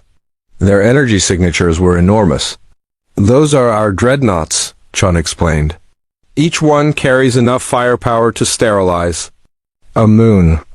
We built them specifically to fight species like yours. Species that think conquest is easy. Kethmar watched as 12 massive human warships took positions around his fleet. Each one was larger than his flagship. Each one radiated power that made his sensors scream warnings. You still have time to surrender, Chun offered. Your crews will be treated according to the rules of war. They will be fed, housed, and cared for until this conflict is over. And what happens to the Zephyrian Empire? Kethmar asked. Chun's expression hardened. That depends on how smart your leaders are. If they choose to continue this war, we will end it permanently. If they choose peace, we can discuss terms. Warning klaxons began blaring throughout the Zephyrian fleet. The sensor operator's voice cracked as he made his report. Sir, human fighters are launching, thousands of them. Small craft poured from the human capital ships like angry insects from a disturbed hive. Each fighter was tiny compared to the massive warships, but there were so many of them that they darkened space itself. Those fighters are piloted by artificial intelligence, Chun said. Each one is as smart as your best pilot and completely fearless. They never get tired. They never make mistakes. And they never retreat. The human fighters formed up in perfect formations and began moving toward the Zephyrian fleet. Their engines left trails of light in the darkness, creating patterns that were almost beautiful to watch. Last chance, Admiral, Chun said. Surrender now or watch your fleet die. Kethmar closed his eyes. Everything he had been taught said to fight. A Zephyrian warrior never gave up. But everything he could see said that fighting would be suicide. He opened his communication channel to the entire fleet. All ships, this is Admiral Kethmar. Stand down all weapons. Do not engage the humans. That is a direct order. Angry voices immediately filled the communication channels. His captains could not believe what they were hearing. Some demanded clarification. Others asked if the Admiral had been captured. Sir, Commander Vextal said quietly. The crew wants to fight. They think surrender is cowardice. The crew has never seen anything like this, Kethmar replied. Look at the tactical display. Look at the odds. Fighting now would not be brave. It would be murder. Captain Qian's image nodded approvingly. A wise decision, Admiral. You have just saved thousands of lives. What happens now? Kethmar asked. Now you will power down your weapons and shields. My boarding parties will take control of your ships. Your crews will be transferred to prison facilities where they will be safe and comfortable. And then? Then we wait to see what your empire decides to do next. The process of surrender took several hours. Human boarding craft docked with each Zephyrian ship. Teams of human soldiers armed with weapons that looked far more advanced than anything in the Zephyrian arsenal took control of the bridges and engineering sections. Kethmar watched as his proud fleet was systematically captured without a single shot being fired. The humans worked with efficient professionalism. They treated the Zephyrian crews with respect. Providing food and medical care as needed, a human officer appeared on his bridge. She was smaller than Captain Chun, with dark skin and short black hair. Her uniform was simple but well made. Her weapons looked powerful but were kept holstered. Admiral Kethmar? I am Commander Torres of the Human Space Force. I will be taking command of your vessel. I understand, Kethmar replied. My crew will cooperate fully. Thank you. That will make this easier for everyone. Torres turned to address the entire Zephyrian bridge crew. You are now prisoners of war under human authority. You will be treated fairly and according to our laws. Anyone who cooperates will be housed comfortably. Anyone who causes trouble will be confined but not harmed. One of Kethmar's younger officers stepped forward. What gives you the right to capture us? We are warriors of the Zephyrian Empire. Commander Torres looked at him calmly. You entered our space with a military fleet and declared your intention to conquer us. That gives us every right to defend ourselves. But we are the superior species. We have conquered 17 worlds, Torres smiled sadly. You conquered 17 species that were not prepared for war. You found one that was. The result speaks for itself. She gestured toward the viewports. Outside, human ships surrounded the captured Zephyrian fleet like guards escorting prisoners. The massive human dreadnoughts hung in space like sleeping giants, ready to wake if needed. Your empire made a mistake, Torres continued. You assumed that all species would react to invasion the same way. You thought that because others surrendered or fled, we would do the same. But you are just one species, the young officer protested. We are an empire spanning dozens of star systems. And we are a species that has been preparing for this war since before your empire was born, Torres replied. Size does not always determine the outcome of a battle. Preparation does. Training does. The will to fight does. She turned back to Admiral Kethmore. Your fleet will be escorted to a detention facility in our outer system. Your crews will be safe there. As for you, Admiral, you will be coming with me. Where? To Earth. Our leaders want to speak with you. They want to understand your empire's intentions. More importantly, they want you to understand ours. As the Zephyrian admiral was led away, Commander Vextol looked out at the human fleet. Thousands of ships filled the space around them. Each one was a masterpiece of military engineering. Each one was crewed by beings who had turned warfare into an art form. For the first time in his life, Vextol understood what it meant to face a superior enemy. The Zephyrians had always been the hunters. Now they were the prey. In the distance, more human ships continued to appear. Reinforcements arriving from hidden bases throughout the system. The message was clear. This was not just a defense fleet. This was a demonstration of power. A warning to any other empire that might be watching. Humanity was ready for war. And they were very, very good at it. Admiral Kethmore sat in the passenger compartment of the human transport ship, watching Earth grow larger through the small viewport. He had seen many worlds during his military career, but this one was different. Instead of the peaceful blue and green planet his intelligence reports had described, he saw a fortress world. Massive orbital stations surrounded the planet like a metal ring. Each station was the size of a small city, bristling with weapons and defensive systems. Smaller platforms moved between them in complex patterns, creating an impenetrable barrier around the human homeworld. Impressive, is it not? Asked Commander Torres, who sat across from him. She had remained professional and courteous during the 3-day journey from the battle site. How many stations are there? Kethmore asked. Around Earth? About 2,000. Each one can destroy a fleet the size of yours. Kethmore felt his stomach tighten. 2,000 weapon platforms, each capable of destroying his entire armada. The scale of human military preparation was beyond anything he had imagined. Why are you showing me this? He asked. Because your empire needs to understand what they are facing, Torres replied. You are not just dealing with another species. You are dealing with a species that has spent thousands of years perfecting the art of war. The transport ship passed through several layers of defenses. At each checkpoint, human patrol craft escorted them, their weapons trained on the transport.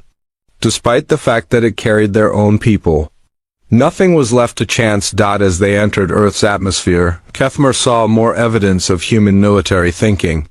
The cities below were not just population centers. They were fortresses. Every building seemed designed to withstand attack. Every street layout looked like it had been planned by military engineers. Your cities look like military bases, he observed. They are, Torres confirmed. Every human settlement is designed to be defended. Every citizen knows how to fight. We learned long ago that there is no such thing as a safe place in war. The transport landed at a facility that looked more like a fortress than a spaceport. Walls stretched as far as Kethmore could see, topped with weapon turrets and sensor arrays. Guards in powered armor patrolled the perimeter, their weapons ready. For instant use. Inside the facility, Kethmore was taken to a conference room. The room was simple but comfortable, with chairs arranged around a large table. Windows looked out onto a courtyard where human soldiers practiced combat drills with fluid precision. 3 humans were waiting for him. The first was an elderly man with gray hair and tired eyes. He wore a simple uniform with many decorations. The second was a middle-aged woman with short brown hair and intelligent eyes. She wore civilian clothes but carried herself like a soldier. The third was a younger man with dark skin and quick movements. His uniform marked him as some kind of technical specialist. Admiral Kethmore, the elderly man said, standing up. I am General Harrison, Supreme Commander of Human Defense Forces. This is Director Walsh of Human Intelligence and Dr. Kim, our expert on alien technology. Kethmer remained standing. I am your prisoner. What do you want from me? Please. Sit, General Harrison said, gesturing to a chair. We want to talk, nothing more. About what? About your empire. About your intentions, about what happens next. Kethmer sat down carefully. The chair was designed for human proportions but was surprisingly comfortable. I assume you want military intelligence, ship designs, troop strengths, battle plans? Director. Walsh leaned forward. We already have all of that information, Admiral. We have been studying your empire for 50 years. We know more about your military capabilities than most of your own officers. Then what do you want? We want to understand. Why? General Harrison said. Why does your empire conquer other species? What drives you to expand through violence? Kethmer was confused by the question. We are strong, they are weak. It is the natural order. Natural order? Dr. Kim spoke for the first time. Ken, you explain what you mean by that? Strong species dominate weak species. It has always been this way. The Zephyrian Empire brings order to chaos. We unite the galaxy under one rule. The three humans exchanged glances. Director Walsh made notes on a small device. General Harrison looked sad. Admiral, the general said slowly, has it ever occurred to you that other species might not want to be united under your rule? What they want does not matter. What matters is what is best for the galaxy. And you believe Zephyrian rule is what is best? Of course. We are the most advanced species. We have the strongest military. We have the most experience in governing multiple worlds. Dr. Kim leaned back in his chair. That is an interesting perspective. Tell me, Admiral, what happens to species that resist your rule? They are eliminated. Resistance to the natural order must be removed. Eliminated, you mean killed. If necessary, yes. The room fell silent. General Harrison rubbed his forehead with one hand. Director Walsh stopped taking notes and stared at Kethmer. Dr. Kim shook his head slowly. Admiral, General Harrison said finally, do you understand why we fought you? Because you were too primitive to understand the benefits of joining our empire. No, the general said firmly. We fought you because you came to our home with weapons and threatened to kill us if we did not submit. Any species would fight under those circumstances. Primitive species fight. Advanced species recognize superior strength and submit. Director? Walsh stood up and walked to the window. Admiral, let me show you something that might help you understand. She activated a wall display that showed images from across the galaxy. Kethmer recognized some of the worlds his empire had conquered, but these images were different from the reports he had seen. These are current images from your conquered worlds, Walsh explained. What do you see? Kethmer studied the pictures. He saw cities under Zephyrian control. Alien populations going about their daily lives under the watchful eyes of occupation forces. Everything looked orderly and efficient. I see successful integration into the empire, he said. Look closer, Walsh said. The images zoomed in to show individual faces. Alien beings walking through the streets of their own cities. Their expressions were easy to read, even across species barriers: fear, sadness, resignation. They are not happy, Admiral. They are afraid. They do what you tell them to do because they know what happens if they refuse. Order requires discipline. This is not order, General Harrison said, standing up. This is oppression. You have not created unity. You have created a prison. The strong rule the weak. It is the way of the universe. Dr. Kim activated another display. This one showed images of human history. Battles fought across continents. Cities destroyed by weapons of incredible power. Populations fleeing from advancing armies. We know about the strong ruling the weak, Admiral. We have experience with it. For thousands of years, strong humans ruled over weak humans. Do you know what we learned? Kethmer studied the images. Some showed scenes that reminded him of Zephyrian conquests. Others showed something different. Weak humans fighting back against strong ones, sometimes losing, sometimes winning. What did you learn? He asked, despite himself. We learned that strength without justice is just another form of weakness. Dr. Kim said, we learned that ruling through fear creates enemies, not subjects. We learned that true strength comes from protecting others, not conquering them. That is why we are so good at war, General Harrison added. We have been fighting against oppression for our entire history. We know how to resist, we know how to fight back. We know how to win. Director Walsh returned to her seat. Your empire has conquered 17 species.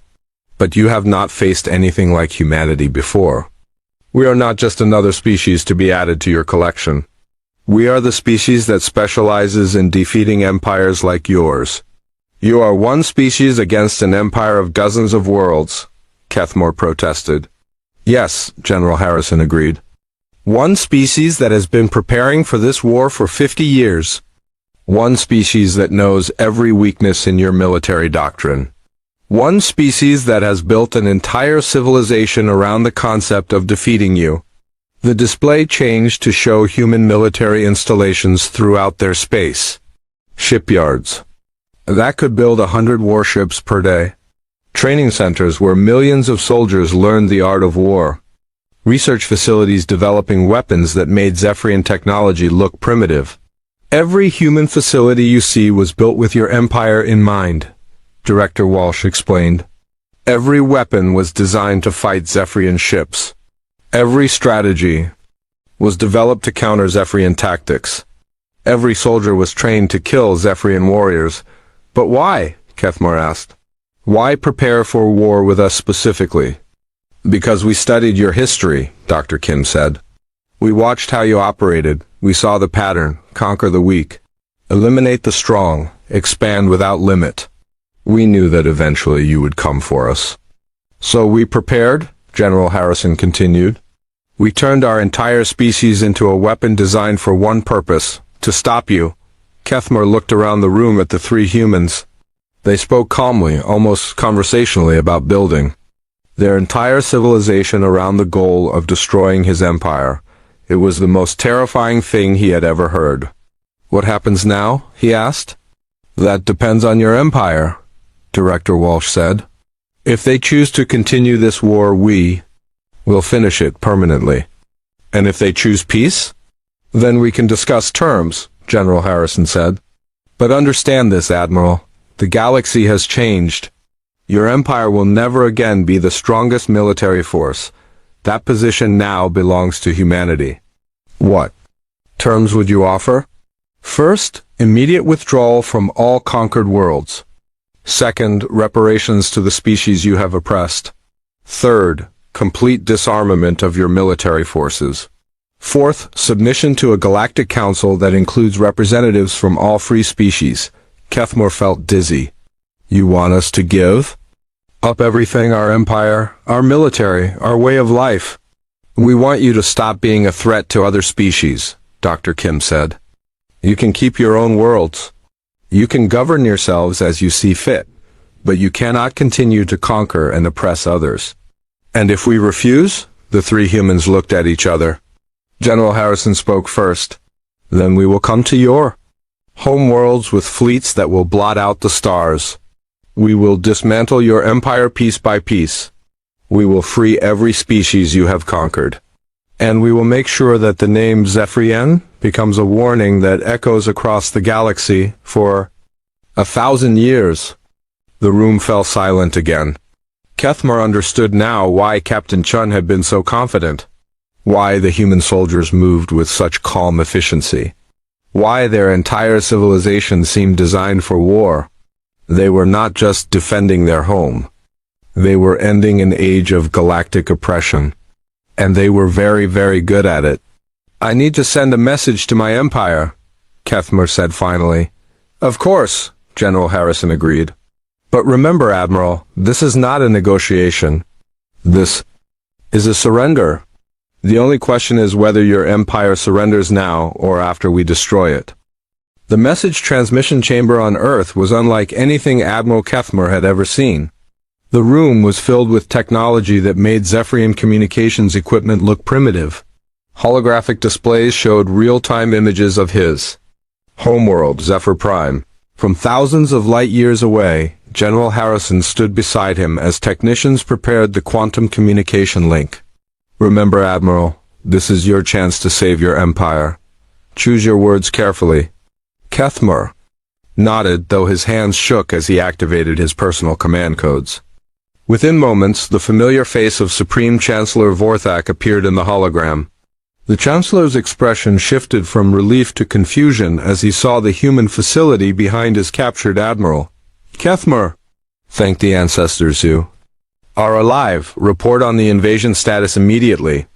Chancellor, Kethmer began, his voice heavy with defeat. The invasion has failed. The entire fleet has been captured. We were wrong about the humans, completely wrong. Vorthak's 4 eyes widened in disbelief. Impossible. You command 200 of our finest warships against a primitive species. They are not primitive, Chancellor. They are the most advanced military force in the galaxy. They have been preparing for war with us for 50 years. The Chancellor's expression hardened. Have they broken you, Kethmer? Are you speaking under torture? General Harrison stepped into view of the transmission. Chancellor Vorthak, I am General Harrison of Human Defense Forces. Admiral Kethmer speaks freely and truthfully. He has been treated with respect and dignity. Vorthak studied the human general with obvious disgust. So this is what defeats Zephyrian warriors? A creature that walks on 2 legs like a primitive beast? This creature commands a military force that captured your entire invasion fleet without losing a single ship, Harrison replied calmly. Perhaps you should reconsider your assumptions about primitives. Where is the rest of my fleet? Vorthak demanded. Safe, Kethmer answered. The humans have taken them as prisoners of war. The crews are being treated well. Prisoners? Vorthak's voice rose to a shriek. Zephyrian warriors do not become prisoners. They fight to the death. Fighting would have been suicide, Chancellor. You did not see what I saw. Thousands of human ships, weapons beyond our understanding. Defenses that could stop any attack we might mount. General Harrison activated a display that showed the current positions of human fleets throughout their space. The Chancellor's expression grew more horrified as he saw the true scale of human military might. This is what your admiral faced, Harrison explained. 3,000 combat vessels in the Sol system alone. Another 10,000 ships stationed throughout human space. Orbital weapons platforms that could destroy continents. Manufacturing facilities that can build more ships in a month than your empire produces in a year. Vorthak stared at the displays. This cannot be real. Our intelligence reports showed a peaceful species with minimal defenses. Your intelligence saw exactly what we wanted them to see, Harrison said. We have been planning for this confrontation since we first detected your empire 50 years ago? 50 years? Vorthak's voice was barely a whisper. We watched you conquer the Altarians. We studied your tactics when you destroyed the Centauri Republic. We learned from every species you defeated and we prepared. Director Walsh joined them in front of the transmission. Chancellor, we know everything about your empire. Ship designs, military doctrine, economic systems, political structure. We have spent 5 decades studying you. For 50 years, we have been building our military with one goal, Dr. Kim added, appearing on screen. To defeat the Zephyrian Empire when you inevitably came for us. Vorthak looked at the 3 humans, then back at Admiral Kethmer. What do they want? Kethmer took a deep breath. Complete surrender, Chancellor. Withdrawal from all conquered worlds. Disarmament of our military forces. Reparations to the species we have oppressed. Never. Vorthak slammed his fist on his command console. The Zephyrian Empire does not surrender to inferior species. We will send more fleets. We will mobilize the entire Imperial Navy. General Harrison stepped forward. Chancellor, before you make that decision, let me show you something. The display changed to show human fleets moving throughout the galaxy. Not just defensive formations, but invasion fleets heading towards Zephyrian space. While we were talking to your admiral, we were also moving our forces into position, Harrison explained. Right now, human fleets are approaching 17 former Zephyrian colony worlds. Not to conquer them, but to liberate them. The images showed massive human task forces dropping out of hyperspace near planets that had been under Zephyrian control for decades. On each world, the same scene was playing out. Zephyrian garrison forces were being surrounded and overwhelmed by human fleets. "You are invading our empire?" Vorthak gasped. "We are ending your empire," Director Walsh corrected. "The species you conquered are being freed. The populations you oppressed are being liberated. The threat you represent to galactic peace is being eliminated." On the displays, they could see Zephyrian ships surrendering without firing a shot. The garrison commanders, seeing the overwhelming human forces, chose to save their crews rather than fight hopeless battles. "How is this possible?" Vorthak demanded. "Your ships would have to travel faster than light to reach our world so quickly." Dr. Kim smiled grimly. "We have been moving ships into position for months, Chancellor. Hidden bases near your borders. Stealth vessels monitoring your communications. We have been inside your empire for years." "This is impossible," Vorthak repeated, but his voice lacked conviction. Admiral Kethmore leaned closer to the transmission device. "Chancellor, I have seen their ships. I have seen their weapons. I have seen their soldiers. Everything we believed about warfare, they have surpassed. Everything we thought we knew about military technology, they have made obsolete. They are just one species. One species that has been preparing for war longer than our empire has existed," Kethmore replied. "Chancellor, they showed me images of their history. They've been fighting wars for 3,000 years. Not conquest wars like ours, but survival wars. Wars where losing meant extinction," General Harrison nodded. "We learned to fight by fighting each other, Chancellor. For millennia, humans battled humans in conflicts that would have destroyed weaker species. We survived by becoming very, very good at war." The display showed scenes from human history. Ancient battles with primitive weapons. Medieval sieges that lasted for years. Modern conflicts with weapons that could level cities. Each image showed the same thing, humans fighting with desperate intensity, driven by the knowledge that defeat meant death. "We did not develop space travel to explore the universe," Director Walsh explained. "We developed it to escape the wars we had created on our own world. But we brought our knowledge of warfare with us to the stars. And when we detected your empire, we knew what was coming," Dr. Kim added. "We had seen this pattern before in our own history. A strong power, conquering weaker ones, growing stronger with each victory, eventually coming for everyone." Chancellor Vorthak stared at the images of human military might. His expression showed the dawning realization that his empire had made a terrible mistake. "What are your terms?" he asked quietly. "Immediate cessation of all hostile actions," General Harrison began. "Complete withdrawal from all conquered worlds. Disarmament of your military to defensive levels only. Reparations to the species you have oppressed. Submission to a galactic council that will include representatives from all free species. And if we refuse, then we will continue our current operations until your empire no longer exists," Harrison said simply. "We will free every world you have conquered. We will dismantle every ship in your fleet. We will reduce the Zephyrian Empire to its original borders and ensure it never again threatens galactic peace. You would destroy us completely? If necessary, yes. But we would prefer not to.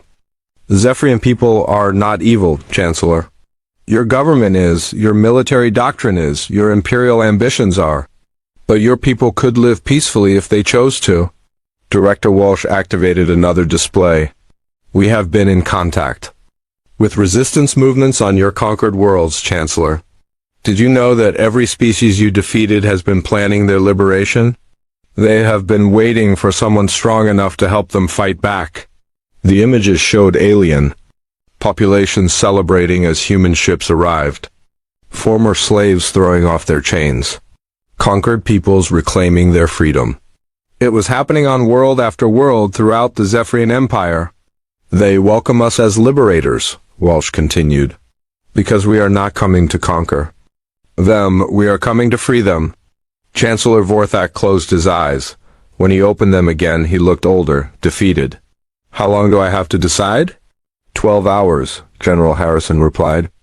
After that, we assume you have chosen to fight, and we will act accordingly. And what guarantee do I have that you will honor these terms? The same guarantee you gave to the 17 species you conquered, Admiral Kethmer said bitterly. The word of the victor, but General Harrison shook his head. That is not how humans operate, Chancellor. We will honor our agreements because that is who we are. We do not conquer. We do not oppress, we fight only to protect. If you surrender and abide by the terms, your people will be free to govern themselves on their original worlds, Director Walsh added. We will not occupy you, we will not rule you. We will simply ensure that you never again threaten others. 12 hours, Vorthak said finally. I will need to consult with the Imperial Council. 12 hours, Harrison confirmed. Choose wisely, Chancellor. This is the only offer you will receive. The transmission ended, leaving the chamber. In silence. Admiral Kethmer sat heavily in a nearby chair, his entire worldview shattered. Will he surrender? General Harrison asked. I do not know, Kethmer replied honestly. The Council has never faced defeat before. They may choose to fight rather than accept the destruction of everything they have built. Then they will learn what every tyrant eventually learns, Director Walsh said. That power built on oppression is ultimately powerless against those who fight for freedom. Admiral Kethmer looked up at the three humans. If they choose to fight, how long will it take you to defeat us? 6 months, Dr. Kim answered without hesitation. We have been planning this campaign for 50 years. We know exactly how long it will take. And how many will die? General Harrison's expression grew sad. Too many, which is why we hope your Chancellor chooses wisdom over pride. In the distance, alarms began to sound. Not warning alarms, but departure signals. Throughout human space, the greatest military force in galactic history was preparing to move. In 12 hours, they would either accept a Zephyrian surrender, or begin the final campaign that would end the age of galactic tyranny forever. The choice belonged to Chancellor Vorthak. But the outcome was no longer in doubt. Surrender or destruction? Surrender or justice, General Harrison said firmly. We will not allow tyrants to prey on the weak.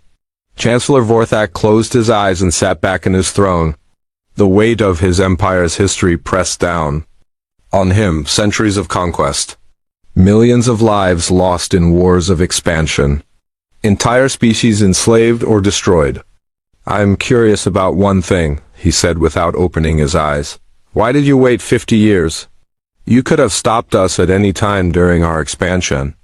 Why allow us to conquer 17 worlds? The question hung in the air like an accusation.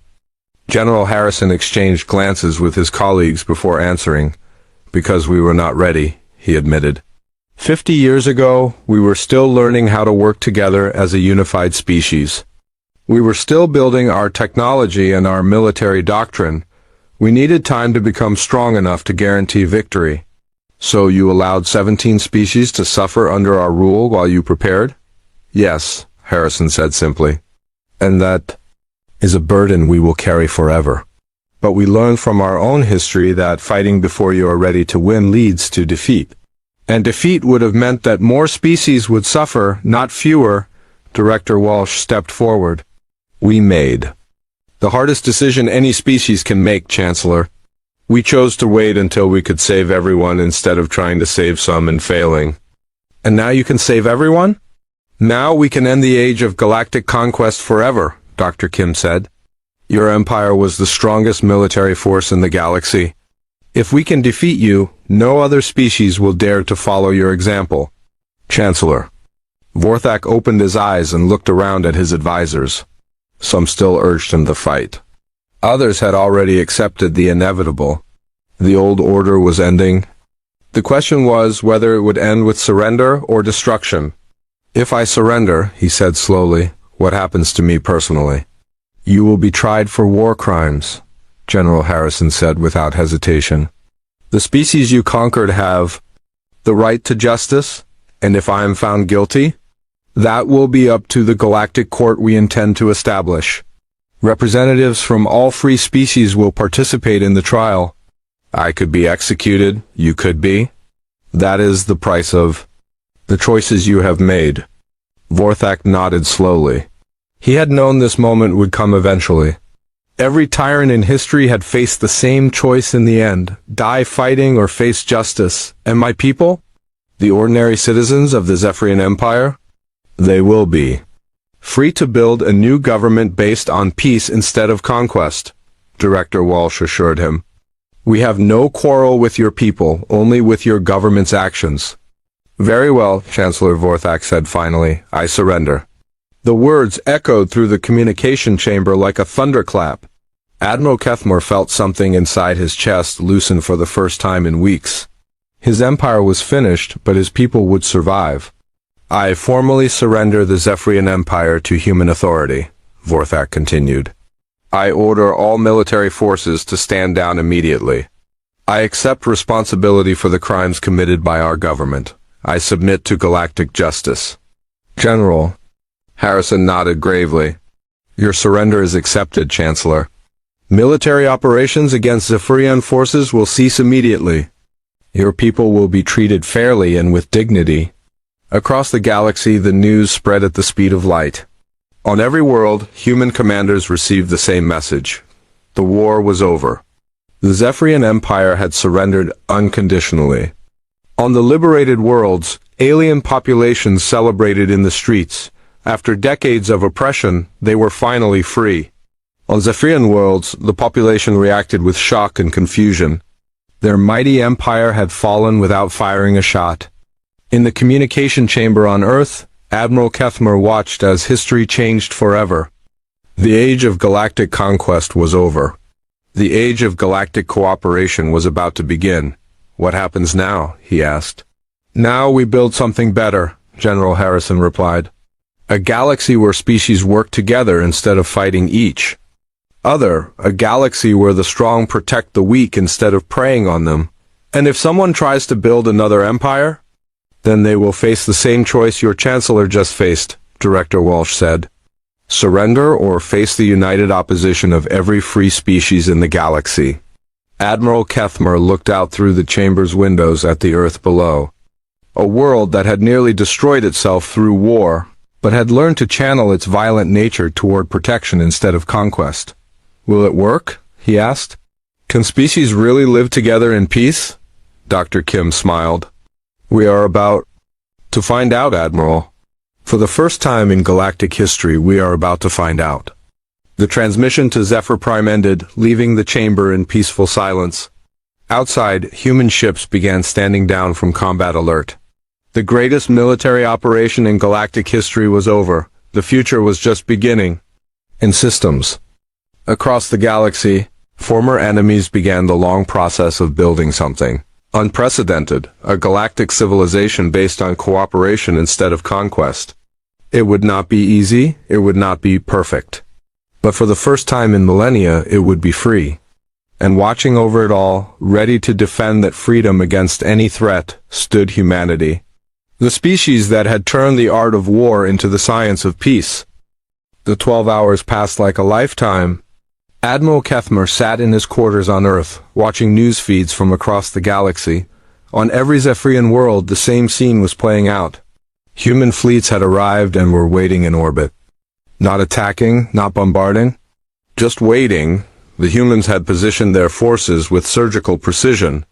Every important Zephyrian world had human ships overhead. Every military base was surrounded. Every fleet was outnumbered 10-1. It was the most perfectly executed military operation in galactic history.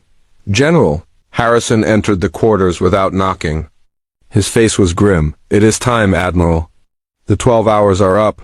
Kethmore followed the general to the communications chamber. The same technicians were at their stations, maintaining the quantum link to Zephyr Prime. The holographic display showed the Imperial Palace, where Chancellor Vorthak sat on his throne surrounded by his advisors. The Chancellor looked like he had not slept. His usually perfect uniform was wrinkled. His eyes were red with exhaustion. The proud leader of the greatest empire in the galaxy now looked like a broken old man. Chancellor, General Harrison said as the connection stabilized. Your time is up. What is your decision? Vorthak stared at the human general for a long moment. Behind him, his advisors whispered urgently among themselves. Some urged him to fight. Others begged him to surrender. The Chancellor ignored them all. Before I answer, Vorthak said slowly, I want to understand something. You claim to fight for freedom. You claim to protect the weak. But you have built the most powerful military force in galactic history. How do I know you will not become what we became? General Harrison considered the question carefully before answering. Because we have been what you became, Chancellor. In our history, humans have built empires through conquest. We have oppressed the weak and enslaved the different. We know where that path leads. Director Walsh stepped into view. We fought wars that consumed our entire world, Chancellor. Wars that nearly destroyed our species. We learned that true strength comes not from conquering others, but from protecting them. Pretty words, Vorthak replied bitterly. But words are easy. Actions are harder. What happens when your empire grows strong? What happens when other species begin to seem weak and primitive to you? Dr. Kim joined the conversation. We have already answered that question, Chancellor. We encountered 17 species that you had conquered. All of them weaker than us. All of them helpless against our military might. Do you know what we did? What? We freed them. Every single one. We could have ruled them ourselves. We could have taken their worlds and resources. Instead, we gave them back their freedom. The display changed to show images from the liberated worlds, alien populations celebrating in the streets, former slaves destroying the symbols of Zephyrian rule, ships carrying Zephyrian occupying forces away from worlds they would never see again. This is happening right now on every world your empire conquered, Director Walsh explained. Human forces are overseeing the withdrawal of Zephyrian troops and the restoration of local governments. Chancellor Vorthak watched the images with growing amazement. You are giving up control of 17 star systems? We never wanted control, General Harrison said. We wanted freedom. Not just for ourselves, but for everyone. But those worlds could make you rich. Their resources could fuel your expansion. We have our own resources, Chancellor. We do not need to steal from others. Admiral Kethmar spoke for the first time since entering the chamber.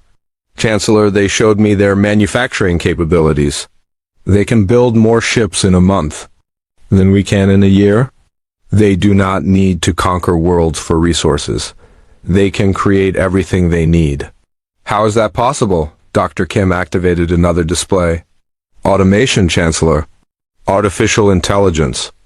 Technology that allows machines to do the work that requires slaves in your empire. We do not need to oppress others because we have freed ourselves from the need for manual labor. The images showed vast automated factories in space. Machines. Building ships, weapons, and habitats without any organic supervision. Robot miners extracting resources from asteroids. Artificial intelligences managing complex systems that would require thousands of workers in the Zephyrian Empire. We learned to make machines serve us instead of making other species serve us, Director Walsh explained. It is more efficient and more moral. Chancellor Vorthak stared at the displays in wonder. Your entire civilization is automated? The labor is automated, General Harrison corrected. The decisions are still made by humans. We learned the difference between using tools and becoming slaves to power. And you would share this technology with us? If you choose peace, yes. We will help you convert your empire from one based on conquest to one based on cooperation. The Chancellor was quiet for several minutes, processing everything he had seen and heard. Finally, he looked directly at Admiral Kethmar. Kethmar, you have seen their military strength firsthand. In your professional opinion, what would happen if we chose to fight? Admiral Kethmar met his Chancellor's gaze steadily. We would lose, Chancellor, completely and utterly.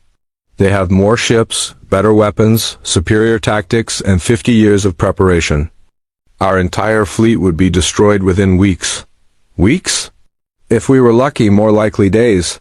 Vorthak turned back to the humans. And if I surrender? If I accept your terms? What guarantee do I have that you will not change your minds later? The same guarantee that any species has, General Harrison replied. The knowledge that we are watching? Chancellor, the galaxy has changed forever. No species will ever again be able to build an empire through conquest. We will not allow it. You would police the entire galaxy? We would protect the entire galaxy. Director Walsh corrected. Any species that chooses peace will be left alone to develop as they wish. Any species that chooses conquest will face the same choice you face